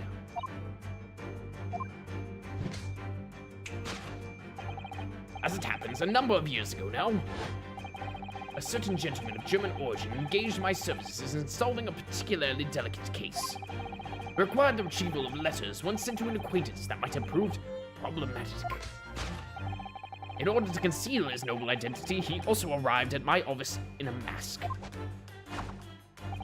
The gentleman's name was Wilhelm Gottschalk Sigismund von Ormstein. Oh, right, the von Ormsteins from the last case. The King of Germany. My memory serves, the mask worn by this gentleman is identical. It is not. Yes, there can be no question. That mask belongs to the King of Germany. No, that's Cosmo's mask. Why is he even wearing it, though? It would appear that His Majesty remembers the fine service I afforded him, and has decided to show his face again, mask and all, in order to express his gratitude. Not even considering that he might have another case for you. Just like, no, he came here to praise me. A well-mannered monarch indeed. Wouldn't you agree, my dear fellow? Well, the identity of this masked visitor is in fact my former client, the King of Germany. Indeed, his son is currently in London as well, enjoying the wonders of the Great Exhibition. Yeah, we remember him. Conclusion, the King of Germany. Sure. How can be so wrong yet so right?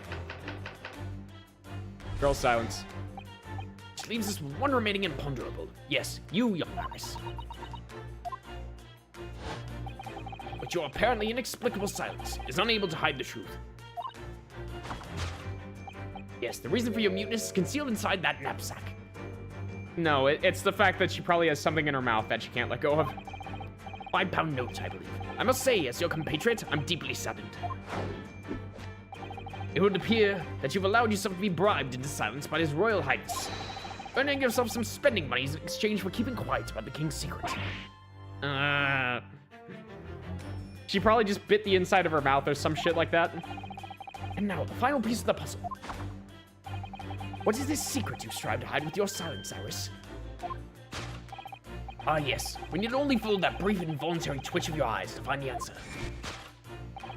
You were attempting to abscond with that coffee cup. My favorite coffee cup, in fact. Or should I say, the handle of my favorite coffee cup. It appears that His High-Spirited Highness broke it into the midst of his hijinks. Which leads to the sad truth. My favorite coffee cup has been broken by the King of Germany, and Iris, you tried to conceal it from me.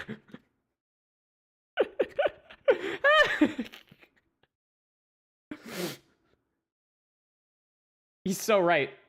There's nothing wrong with this logic at all. I shall have a bill sent via governmental channels to the German royal family for its replacement. To hide the coffee cup. Poor man. Thus concludes Sherlock Holmes's great deduction of this painful puzzle. He's a bipolar icon. And now we're back to this.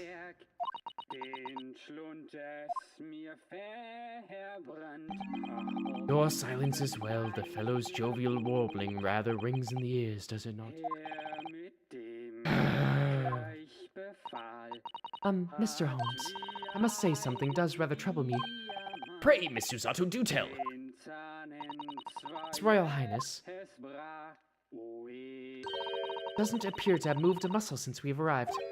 Ah, And you haven't said a word either, Iris. If Mr. Holmes has it all right, you might as well own up to it now. Yeah. your reasoning isn't entirely without substance, I must admit. And one other thing, Mr. Holmes. Yet another grievance, Mr. Naruhodo, surely not. Well, I actually read the story of that case recently, the one you were just describing. And according to that, at least, it wasn't the king of Germany, it was the king of Bohemia.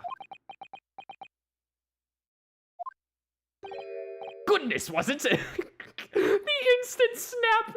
Oh my god. Just... Yes, that's quite true. Master Galtz, the prince, testified to that in court. In his words, I have come to see the great exhibition all the way from my home in Bohemia. I would ask you to keep that minor error to yourselves. It could easily become quite a scandal. I believe, Mr. Naruhodo, that it's our turn now to make some corrections to a number of minor errors that may have slipped in. Minor, sure. Yes, even Mr. Holmes is willing to admit he might be slightly wide of the mark this time. Although it's clear that Iris is definitely hiding something. We need to find out the truth behind this mysterious scene. But one truth is incontrovertible. My favorite coffee cup is no more. So, shall we embark again on a joint presentation of Sherlock Holmes's Logic and Reasoning Spectacular? Course correction.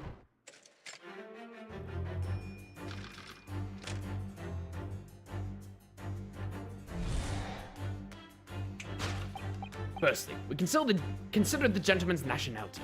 Clearly, he's a German with no grasp of the English language, as evidenced by the dramatic song he sings and his apparent inability to understand when asked to desist. So, why is the man here at all in such an apparently high spirits? The answer, of course, Iris, is clearly known to you.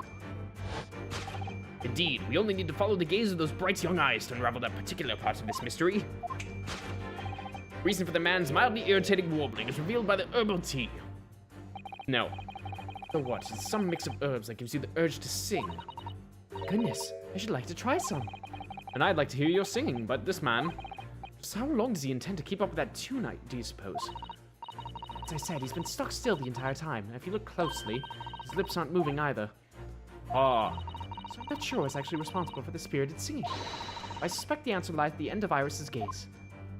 Yeah, it is most likely the gramophone, right? Yeah, nothing else. No radio or anything like that. Grab my phone.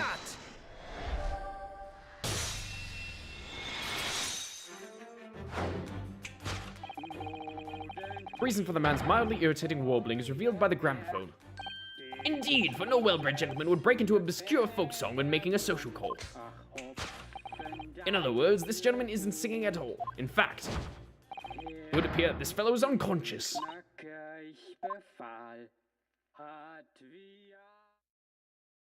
I was a little surprised that the gramophone wasn't moving, though.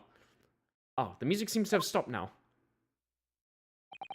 I ask you, Mr. Naruto, Yes. why would I have purchased a recording of that gibberish? How should I know? Well, knowing you, you probably bought it because it was gibberish. Well, never mind. On with the deduction. Who exactly is this gentleman availing himself so thoroughly of the settee?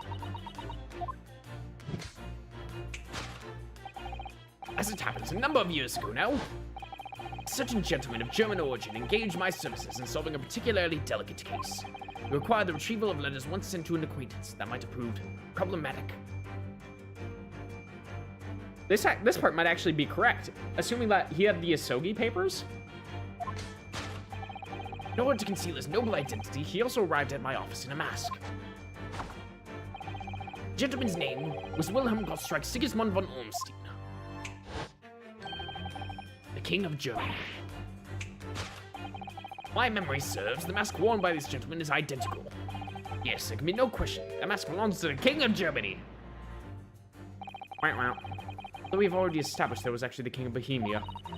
It seems Mr. Holmes intends to persist with this Germany theory for some reason. Come to think of it, the young prince was wearing a mask as well, wasn't he? Master Gotts, the boy whom you had in tears.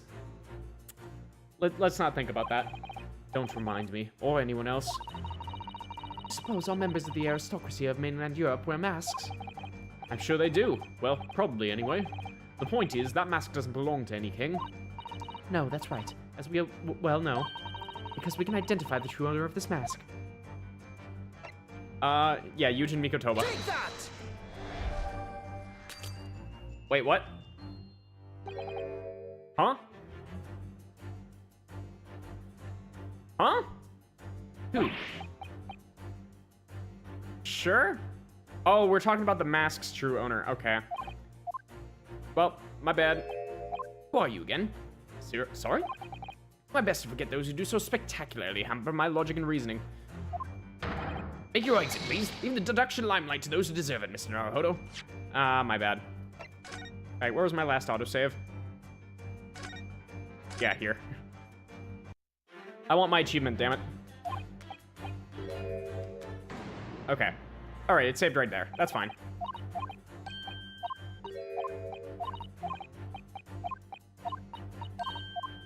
Okay.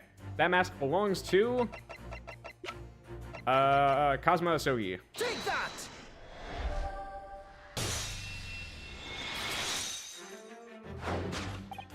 Yes, there can be no question. That mask belongs to Kazuma Asogi. In other words, my memory is sublimely unreliable. Only you could try to make that sound positive. Kazuma's mask has been languishing on this metal chest for several days, though that doesn't explain why the gentleman is wearing it now. But it is now a simple matter to determine our guest's true identity. After all, the gentleman is unconscious. We need only excuse ourselves in advance, gently lift the mask and peer beneath it. Yep. He's dead, Jim. But I don't believe it.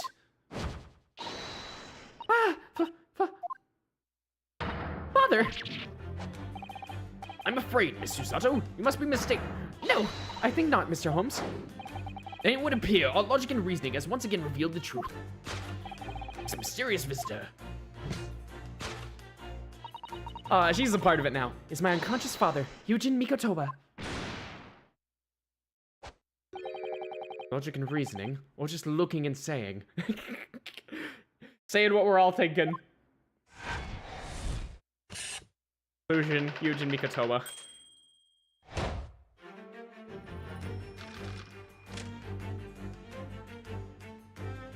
Alright. Now what actually happened? It leaves us with one remaining imponderable. Yes, you, young Iris. Your apparently inexplicable silence is unable to hide the truth. Yes, the reason for your muteness is concealed inside that knapsack. No. That's a 5-pound note poking out from Iris's knapsack, is it? Oh dear, I can't be sure. Most money that we encounter is in coin form. I know. Not even sure if we've seen any banknotes here in Britain at all, have we? But anyway, Father would never have paid money for Iris' silence. Certainly seems like the silent type himself, though, judging by his present state. Must be some other reason for Iris' silence, I suppose. That's what Iris is trying so hard not to give away with her eyes. Is something entirely different. Yeah. Yeah, I can't center around her mouth at all. Nothing about her person. What is she looking at? Probably the box, maybe? Persian slipper. Metal chest. Yeah. Take that!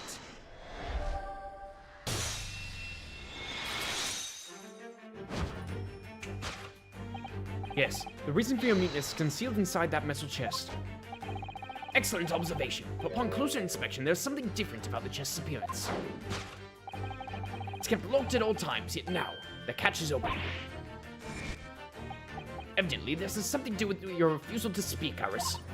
It's a simple enough matter to incite you to speak, I'm sure. I merely need to open this chest. Oh, or Holmes can do it. Here we go.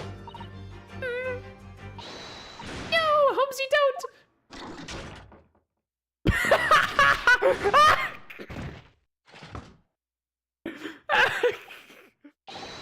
Mr. Holmes! Holmesy! This world is a comedy and I'm living it. He's dead. Why is there a fucking punching glove sprung up inside the fucking chest? Never. Oh, Holmesy, I told you not to open it. Ah, so you found your voice now, Iris? Ah. In other words, what just happened clearly reveals the truth here. Yes, the real reason for your silence until now is... you've had the wind knocked out of you. This is somewhat different to the usual dance of deduction you perform with Mr. Holmes, isn't it? Well, he's left me alone on the ballroom floor, so I'm going to have to dance this next part solo. And anyway, I need to get to the bottom of this for my own peace of mind. Now then, Iris isn't usually the silent type, so... And you don't actually know the answer yet, despite that knowing point of the finger before.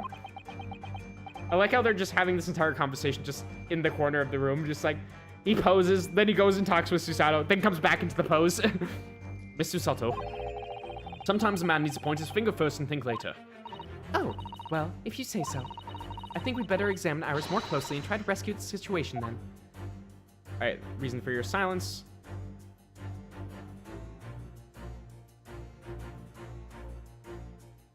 Anything around her? Ah, she stole the key. Take that! Reason for your silence is key!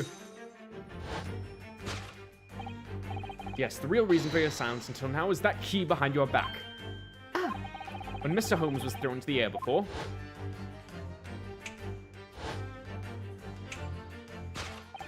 just before you called out to try to stop him, you slipped something out of your mouth. That something is the key now in your hands. No doubt the key to the chest. Oh, she just shoved the key in her mouth. Oh. You're so clever, Ryu. So now it becomes clear. Thanks to Mr. Holmes' graphic demonstration, we can well imagine what happened here. But Professor Mikotoba also opened that metal chest only to be punched into the air and land sprawled on the settee. But wait, that doesn't explain all the facts. What about the stylish scarf and the cup of tea? And above all, why would he be wearing Kazuma-sama's mask? Lots of sirens going out again. Oh well. Well, for those curious details, I can only think of one explanation. Well, I mean, the sheet was originally on the table, and so was the mask. Are we just going to have the impossibly dumb explanation? Well, no, it was more likely that... I actually don't know about the mask, because I doubt that Mikotoba would have just pulled open the chest while the mask was on top of it, because then it would have just fallen to the floor. So he probably just took the mask and the sheet off the table, put him in his other hand from his teeth. Actually, no, that doesn't make sense either. Huh. Clearly, an unbelievable miracle took place in this room. No, they're going with it. God damn it. Isn't that right, Iris? Consider how the room was arranged before this whole painful experience took place. When Professor Mikotoba opened the chest, completely unaware of what awaited him inside, the mask was flung into the air just as he was, only to land neatly on his face when it fell back down. Yeah, they're going with it. Man, that's dumb. And the teacup's journey through the air ended when it caught onto the unconscious professor's finger. Or he could have just been sipping the tea beforehand.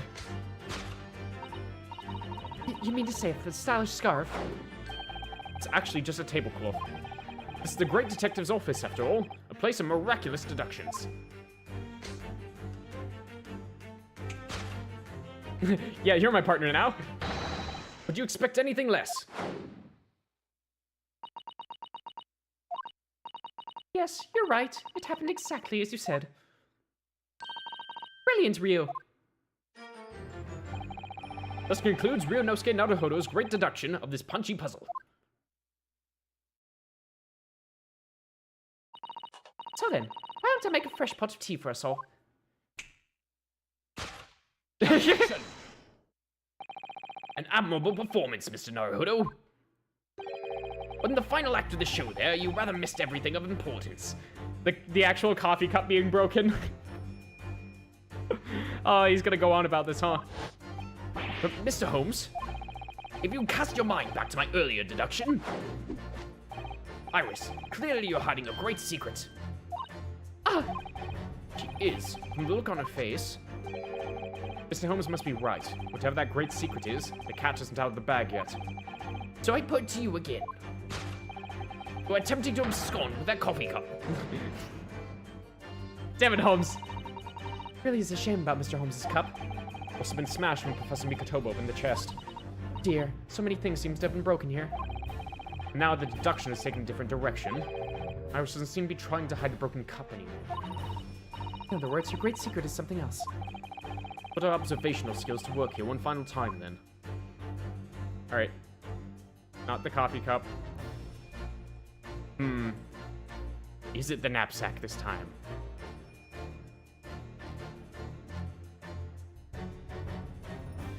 Nothing else regarding her.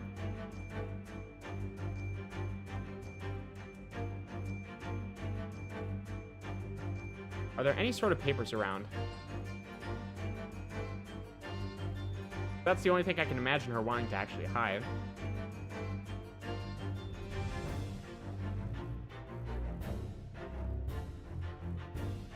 I'm just kind of looking in the background here, but I don't really see anything.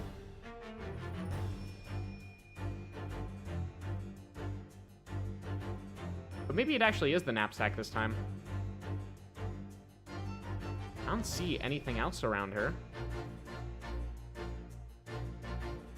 It actually was the coffee cup. Oh, there it is. I see it. Case file right there. Take that!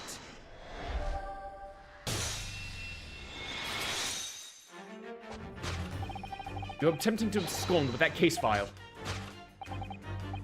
Iris, as you know very well, nothing escapes the attention of a great detective. Oh no!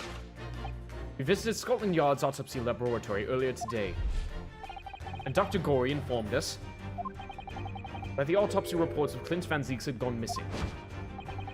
Clint Van Zieks. Yes, I do seem to recall. Some years ago, I asked to see the report in question. You were with me, weren't you, Iris? So it was just Iris that stole it then? I don't think Holmes might have been involved. You mean it was you, Iris? So those papers you have there are... I'm sorry. Forgive me! Come on. You were 8 years old. Why'd you steal the autopsy report? It didn't need to be updated. No updating autopsy reports here in my stream. Elementary.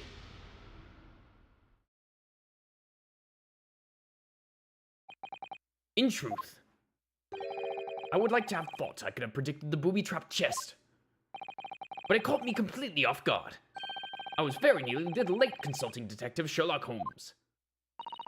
Oh, I'm sorry, Holmesy. So you mean this autopsy report really is... Yes, I took it from the lab, even though I knew it was very important. Is there something in it that troubled you, Iris? Not exactly something that troubled me. Something I'd been looking for. When I saw this report, when I saw the writing in it, I knew it was Daddy's. The writing? Yeah, because Watson was the coroner for that one. Father's writing? What do you really mean? Iris, must be something that's hard for her to talk about. Forgive me for interrupting, my dear fellows. Mr. Holmes, what is it? Alright, we kind of need to deal with Mikotoba, huh? I feel as though the poor unconscious gentleman on the settee has been somewhat forgotten. Ah, Father! Perhaps we should find our guest somewhere more peaceful to rest. Mr. Naruto, Yes? would you be so kind as to lend him your bed? We must do our very best to make him comfortable, I feel. Oh, yes, of course. I'll gladly help you carry him up. So will I. No, I can manage alone, thank you. You have tea to enjoy. Holmes, you are going to drop him down a flight of stairs. We wouldn't want Iris's brew to stew. Because there's no better way to make the professor comfortable than dragging him upstairs like a trunk. Just bonk, bonk, bonk, bonk, bonk, bonk, bonk, bonk, right up each individual stair. I wonder, perhaps that was deliberate. Maybe Mr. Holmes is making himself scarce to give Iris the chance to talk more freely. Must use this opportunity to talk with Iris. Find out what's going on. Alright. I still want to know why the trunk was booby-trapped at all, and how Holmes didn't even know about it much, nonetheless. Alright. Daddy. Would you like to tell us about it, Iris? About your father? Sure, I told you before, didn't I? That Daddy used to be Holmesy's partner. Yes, and that notes all about the cases they Yes, and that notes all about the cases they solved together are... Okay, it's missing a the. That's why it's confusing me.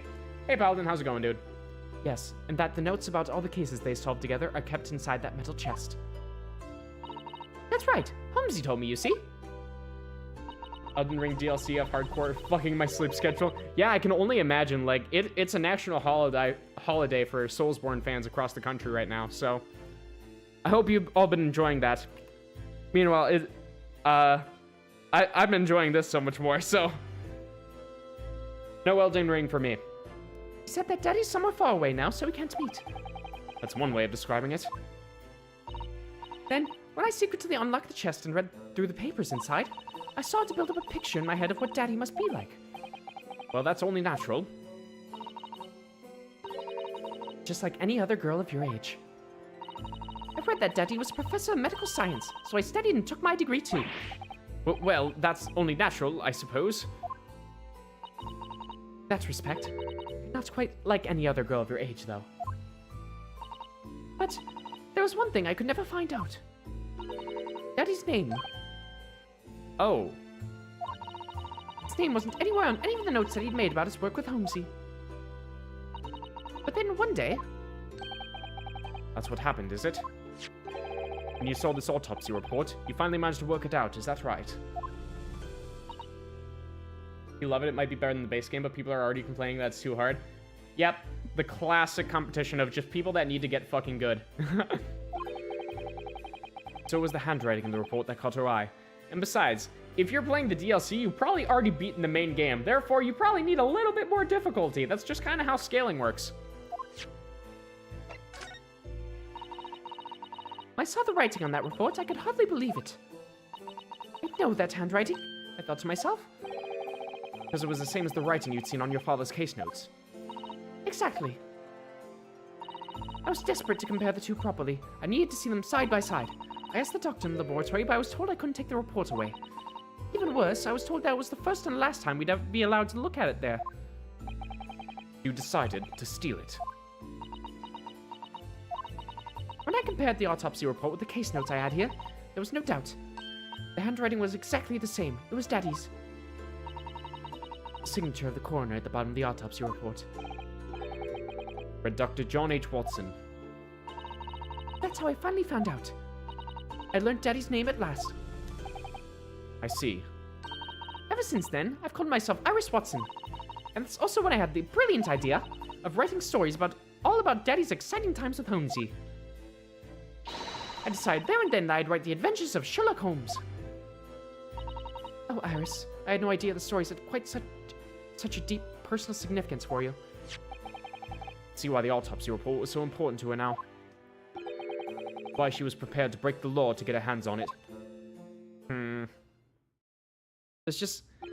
I don't have any definitive reasoning for it, but there's some things about that just don't sit quite right with me. I must apologize, Iris. This is really all my fault. Well, yeah, the first thing was that she never even knew her last name, and that Holmes didn't even bother telling her. Like, that's a little fucked up to begin with. Or that Holmes would never even tell her father's name. Like... Holmesy? Made a promise, you see, that until the time was right, I'd keep the details of your father a secret. They turned Arthur Conan Doyle into an anime girl? Exactly. They did. Well, not... well, they turned Sherlock Holmes into an anime girl. I can say that. But... Oh, now I see where you're going at. Well, yeah, I guess Iris kind of is the Conan Doyle in this situation, yeah. I know, I've been very naughty. I'll take the autopsy report back to Dr. Gorey and apologize, I promise. Yes, we'll go together, I think. Ben, let me look after for you until we get there. Alright. Yeah, because I need to read this shit. Alright, sorry, Iris, I know you're going through it right now, but this is important to me.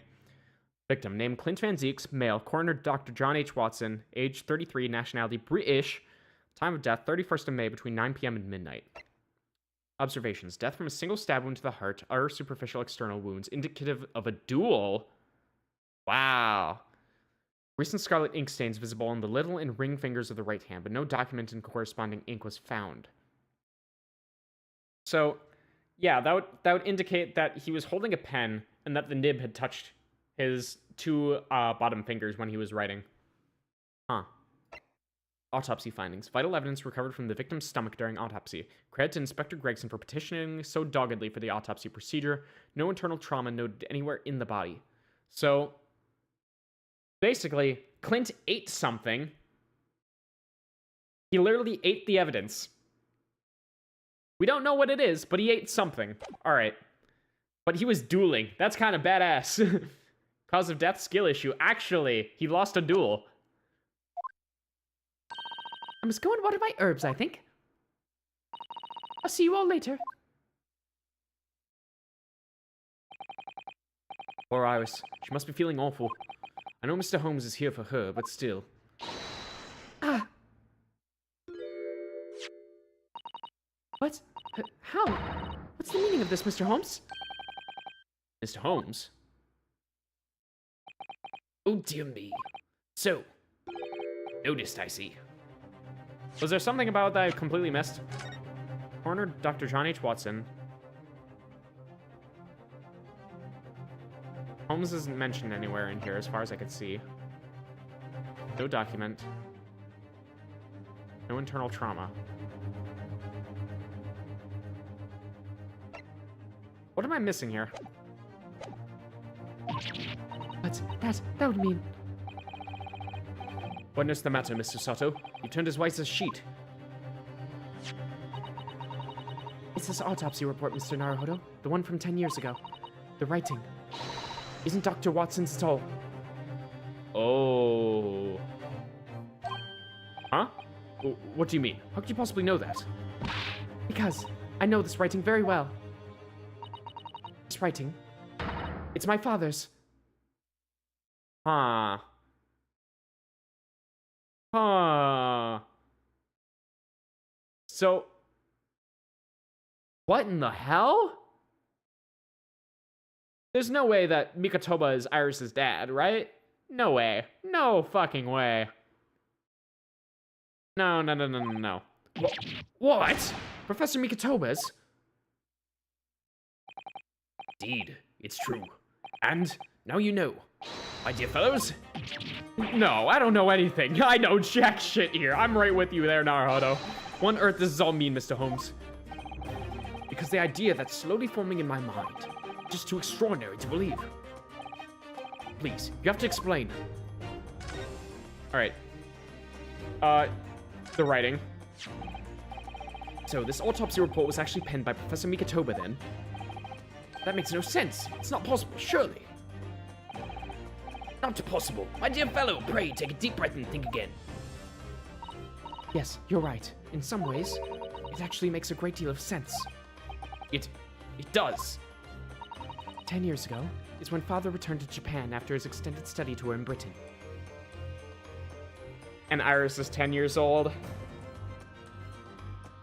Mikatoba, what have you done? You're a homewrecker.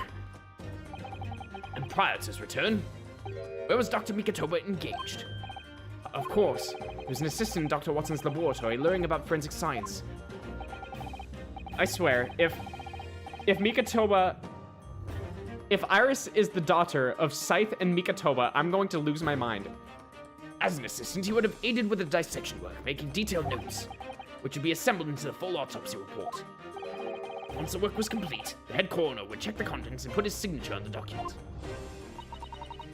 In other words, the only writing of Dr. Watson's in the report would be the signature at the end. I see. So Iris got the wrong end of the stick, you mean? Saw that, and assumed the whole report had been written by Dr. John H. Watson. It's very understandable, of course. It's a complicated situation. Huh.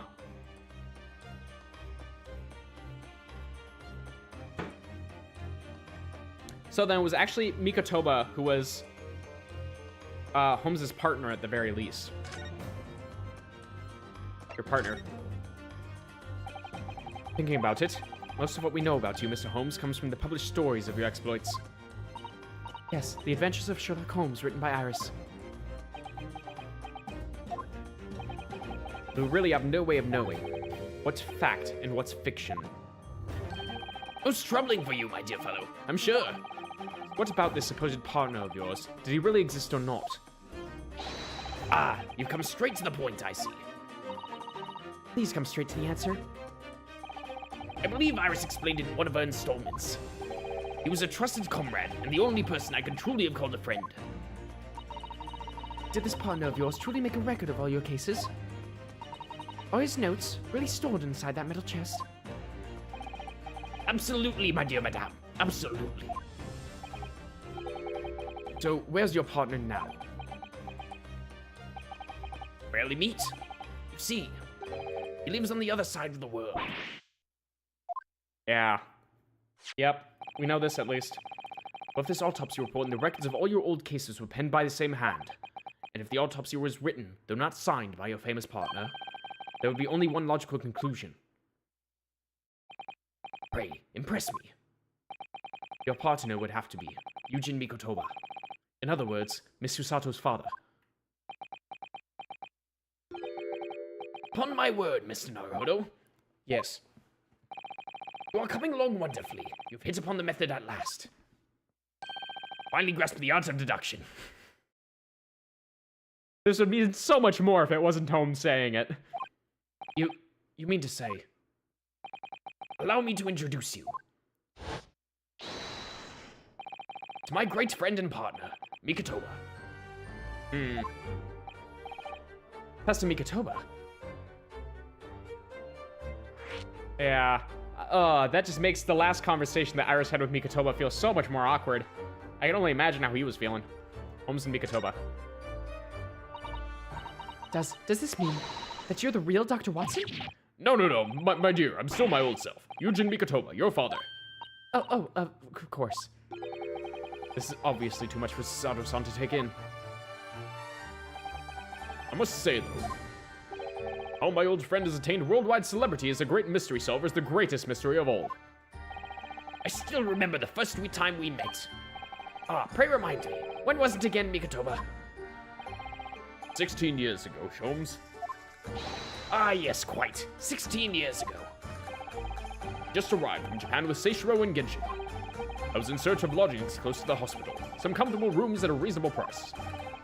But rents are devilishly high in that particular area. That's right. So I decided I need someone to share lodgings and the expense.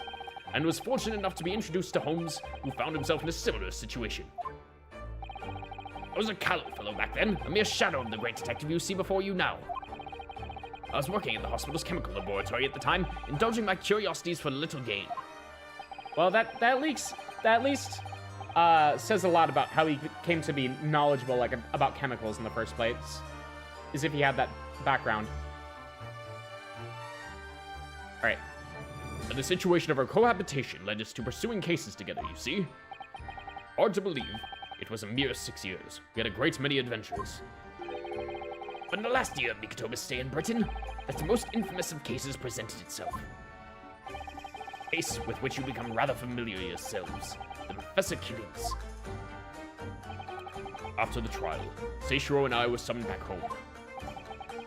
Hardly surprising given the circumstances. So there you have it. And as you know, all the details recorded by my trusty chronicler remain in that metal chest.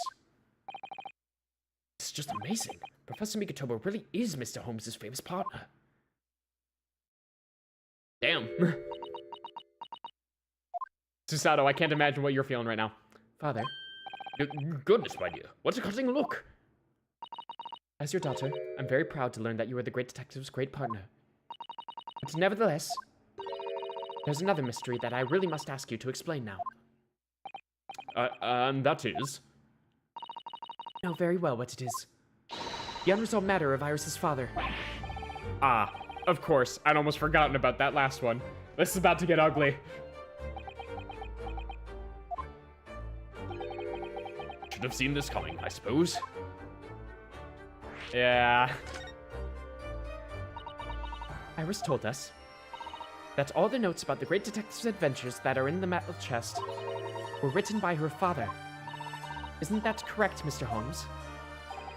'Tis indeed what I told young Iris. But if you're Mr. Holmes' partner, Father, and you wrote all those case notes, then Iris' father must be you. Ah, On my word, Miss Susato. You're coming along wonderfully as well. You too have hit upon the method at last. Finally grasped the art of deduction. What? I have a feeling that Holmes is lying out of his ass. What you've always told me, Father, is that my mother died when I was born 16 years ago. You've left me in great-grandmother's care whilst you embarked on your study tour of Britain. And I've always accepted that. But all this about Iris. Oh, there it is. Susato-san's ice-cold stare. no, hold on a minute. It was very complicated. I mean, it's really not what you think. Then perhaps you'd like to explain exactly what it is? There it is. Now the eyes go from ice-cold to red-hot just before she... No, really, you've got the wrong end of the stick. Holmes, say something, man. You're dead. You're dead. That's quite enough, my fiery fellows. Mr. Holmes? Why you get all dressed up? Whilst I don't like to interrupt this exciting exploration of the past, Mikotoba and I have an urgent matter that requires a short excursion. But it's very late, Mr. Holmes. Where must you go? Why, my dear madame, is that not obvious? My partner and I must pursue our natural enemies. So, get your coat, Mikotoba. The game is afoot. No, we can't just sweep this all under the rug, Holmes. This is not solving anything. But Holmes, I really must give Susato a full explanation, I think. Later, my dear fellow, later. Our carriage awaits downstairs already. Haven't changed one iota, have you? I mean, really, I visit our home after 10 long years, and when I open that chest in a fit of nostalgia, I quite inexplicably pass out. And as if that wasn't enough, when I eventually regain consciousness, I'm plunged straight into all of this. Father, please. Go with Mr. Holmes now. What? I've no doubt that whatever happened, you were acting in everyone's best interests.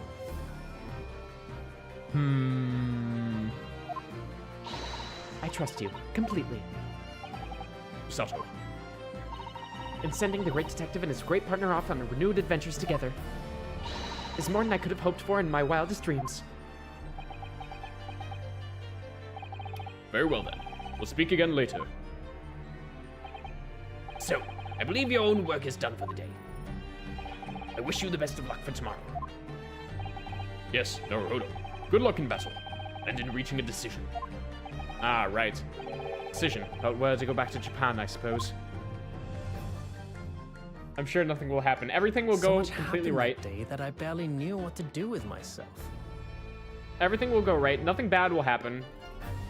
And I'm sure that everything is going to go back to normal after all this with no lasting repercussions. It would only be later that I'd come to realize how amidst the chaos I'd unleashed were all the clues I needed to finally unearth the truth. And that all the turmoil was necessary to give me the resolve to see everything through. Yeah, I feel like we're gonna be going like all gas, no brakes for the rest of this.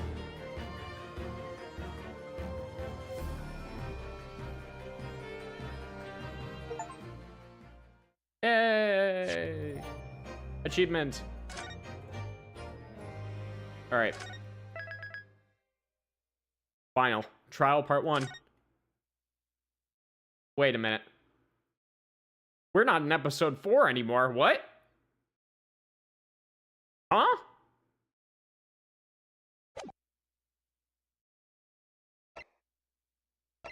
Oh, we're just moving on.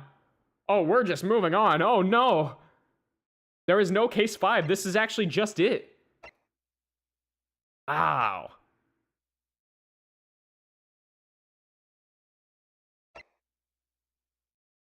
Goddamn. Here we go, then. All of Ryunosuke Naruhodo.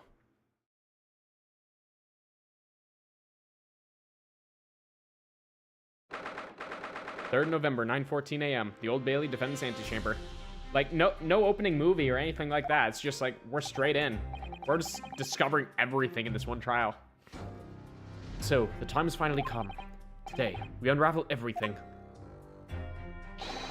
I'll be counting on your support more than ever today, Miss Susato. So I'm needing at her. Miss Susato. Ah. Whoa! Oh no, what's the matter, Mr. Naruhodo? Why do you judo flip people on reaction? I doubt we even touched your shoulder. Nothing. I was just saying that I'll be relying on your support today. I'm so sorry. Of course, I just know I can be rather incompetent at times, but I shan't let you down. Do you mind helping me to my feet then? Oh dear, I'm really very sorry. Also, I'm pretty sure this is new lobby music.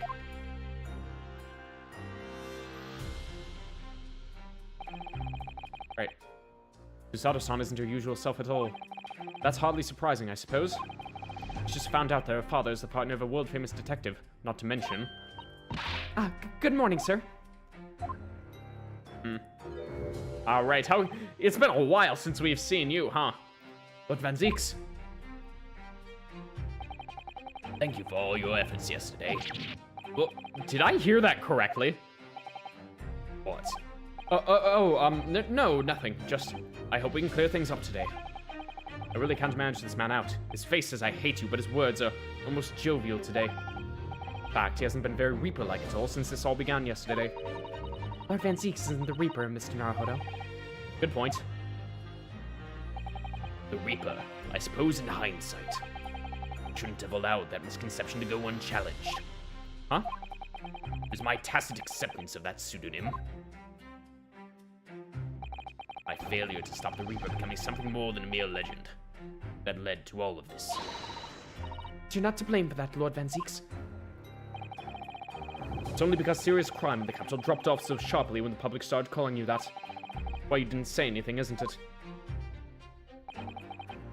To be frank, I'm not sure that was the sole reason. What do you mean? There was a rumor at the time that the Reaper was really the ghost of my late brother. But having been slain by that evil killer, Clint's restless spirit returned as some sort of demigod. to wield a deadly blade of justice, what I, by dint of the law, could not. Yes, we've heard that story too. I lost him. Ah. I felt as though I'd lost my guiding light. I didn't know where to go or what to do.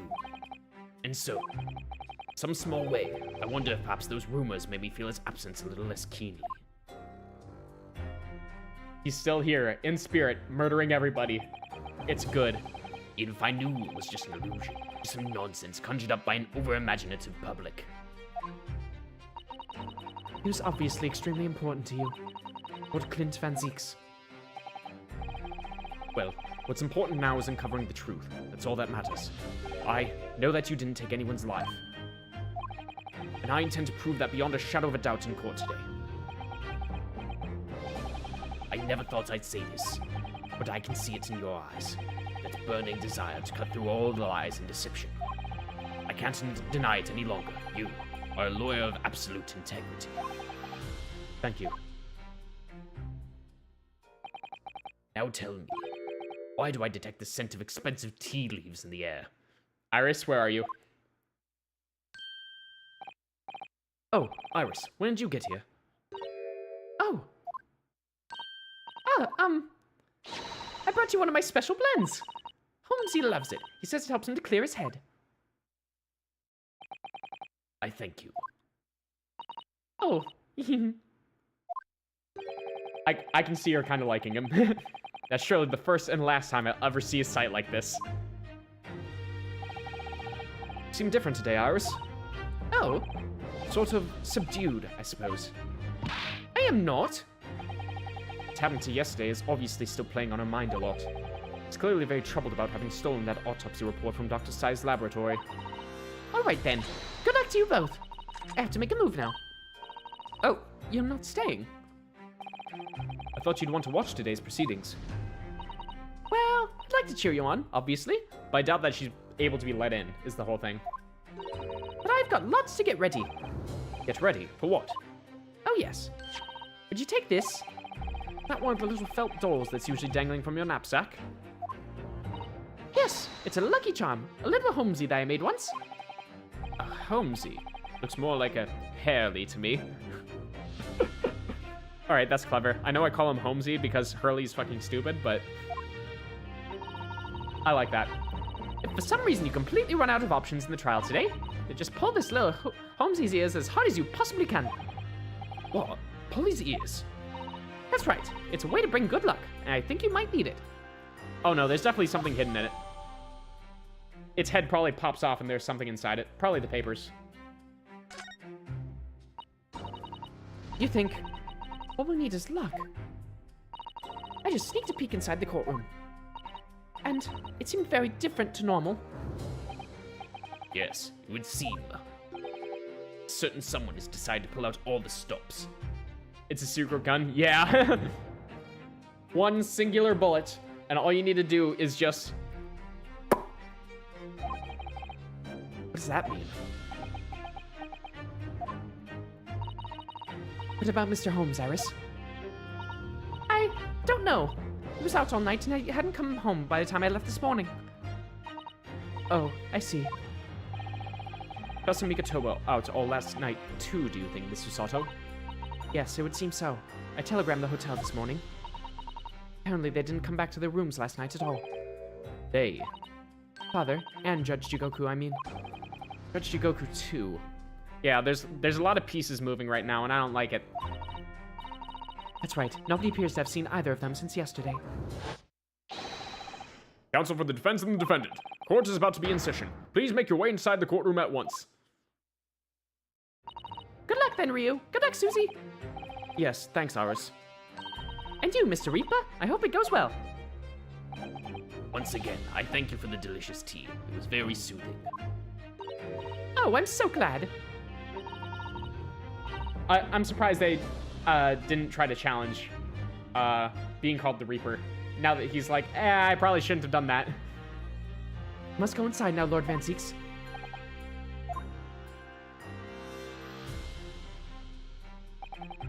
Lord Van Zieks has always been the formidable prosecutor I've had to lock horns with in court. But not today. Today I battle with another in pursuit of the truth. My best friend, Kazuma Asogi, who I trust more than anyone else in the world. Now I understand what it was that drew me here to Britain all those months ago. Now I know exactly what destiny had in store for me. It's all been leading up to this one day, to this one trial, to this one final reckoning.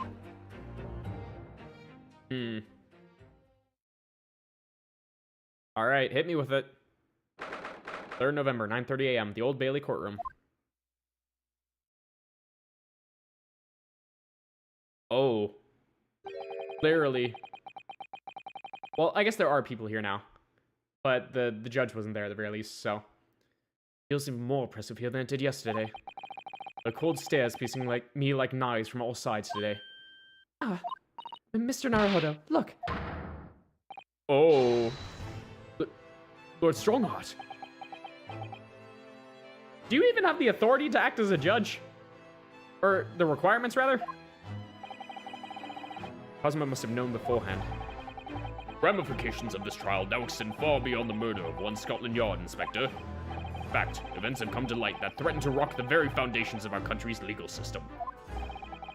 The escape of a condemned criminal on the night of his execution, the subsequent unlawful shooting of the man, and the revelation that prison staff must have been complicit in the jailbreak. Britain is currently hosting influential members of the judiciary from countries all around the world. Being a judge is easy, you just say guilty no matter what. I have a feeling that's how it's gonna turn out. It is imperative that we uncover the truth in these proceedings to avoid international embarrassment. By royal decree, this will continue to be a closed trial. Oh, and one over which I, Male Strongheart, exercise total and unequivocal authority.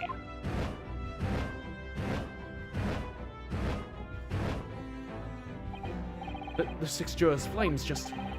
As was the case in yesterday's proceedings, those here present in the public gallery are distinguished members of our judiciary, assembled to bear witness to a fair judicial process. In other words, a collection of your acolytes, Lord Strongheart. Ooh. He's going for the throat already.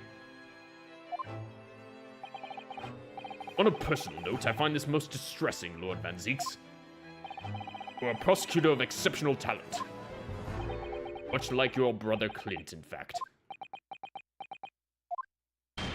Oh. In the name of Her Majesty the Queen, I hereby declare this court to be in session. For the trial of Baroque Van Zieks, who officially stands accused of murder.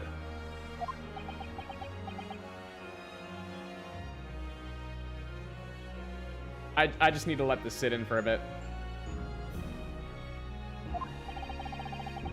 Counsels for the prosecution and defense, are you in full readiness to proceed? The defense is ready, my lord. As is the prosecution.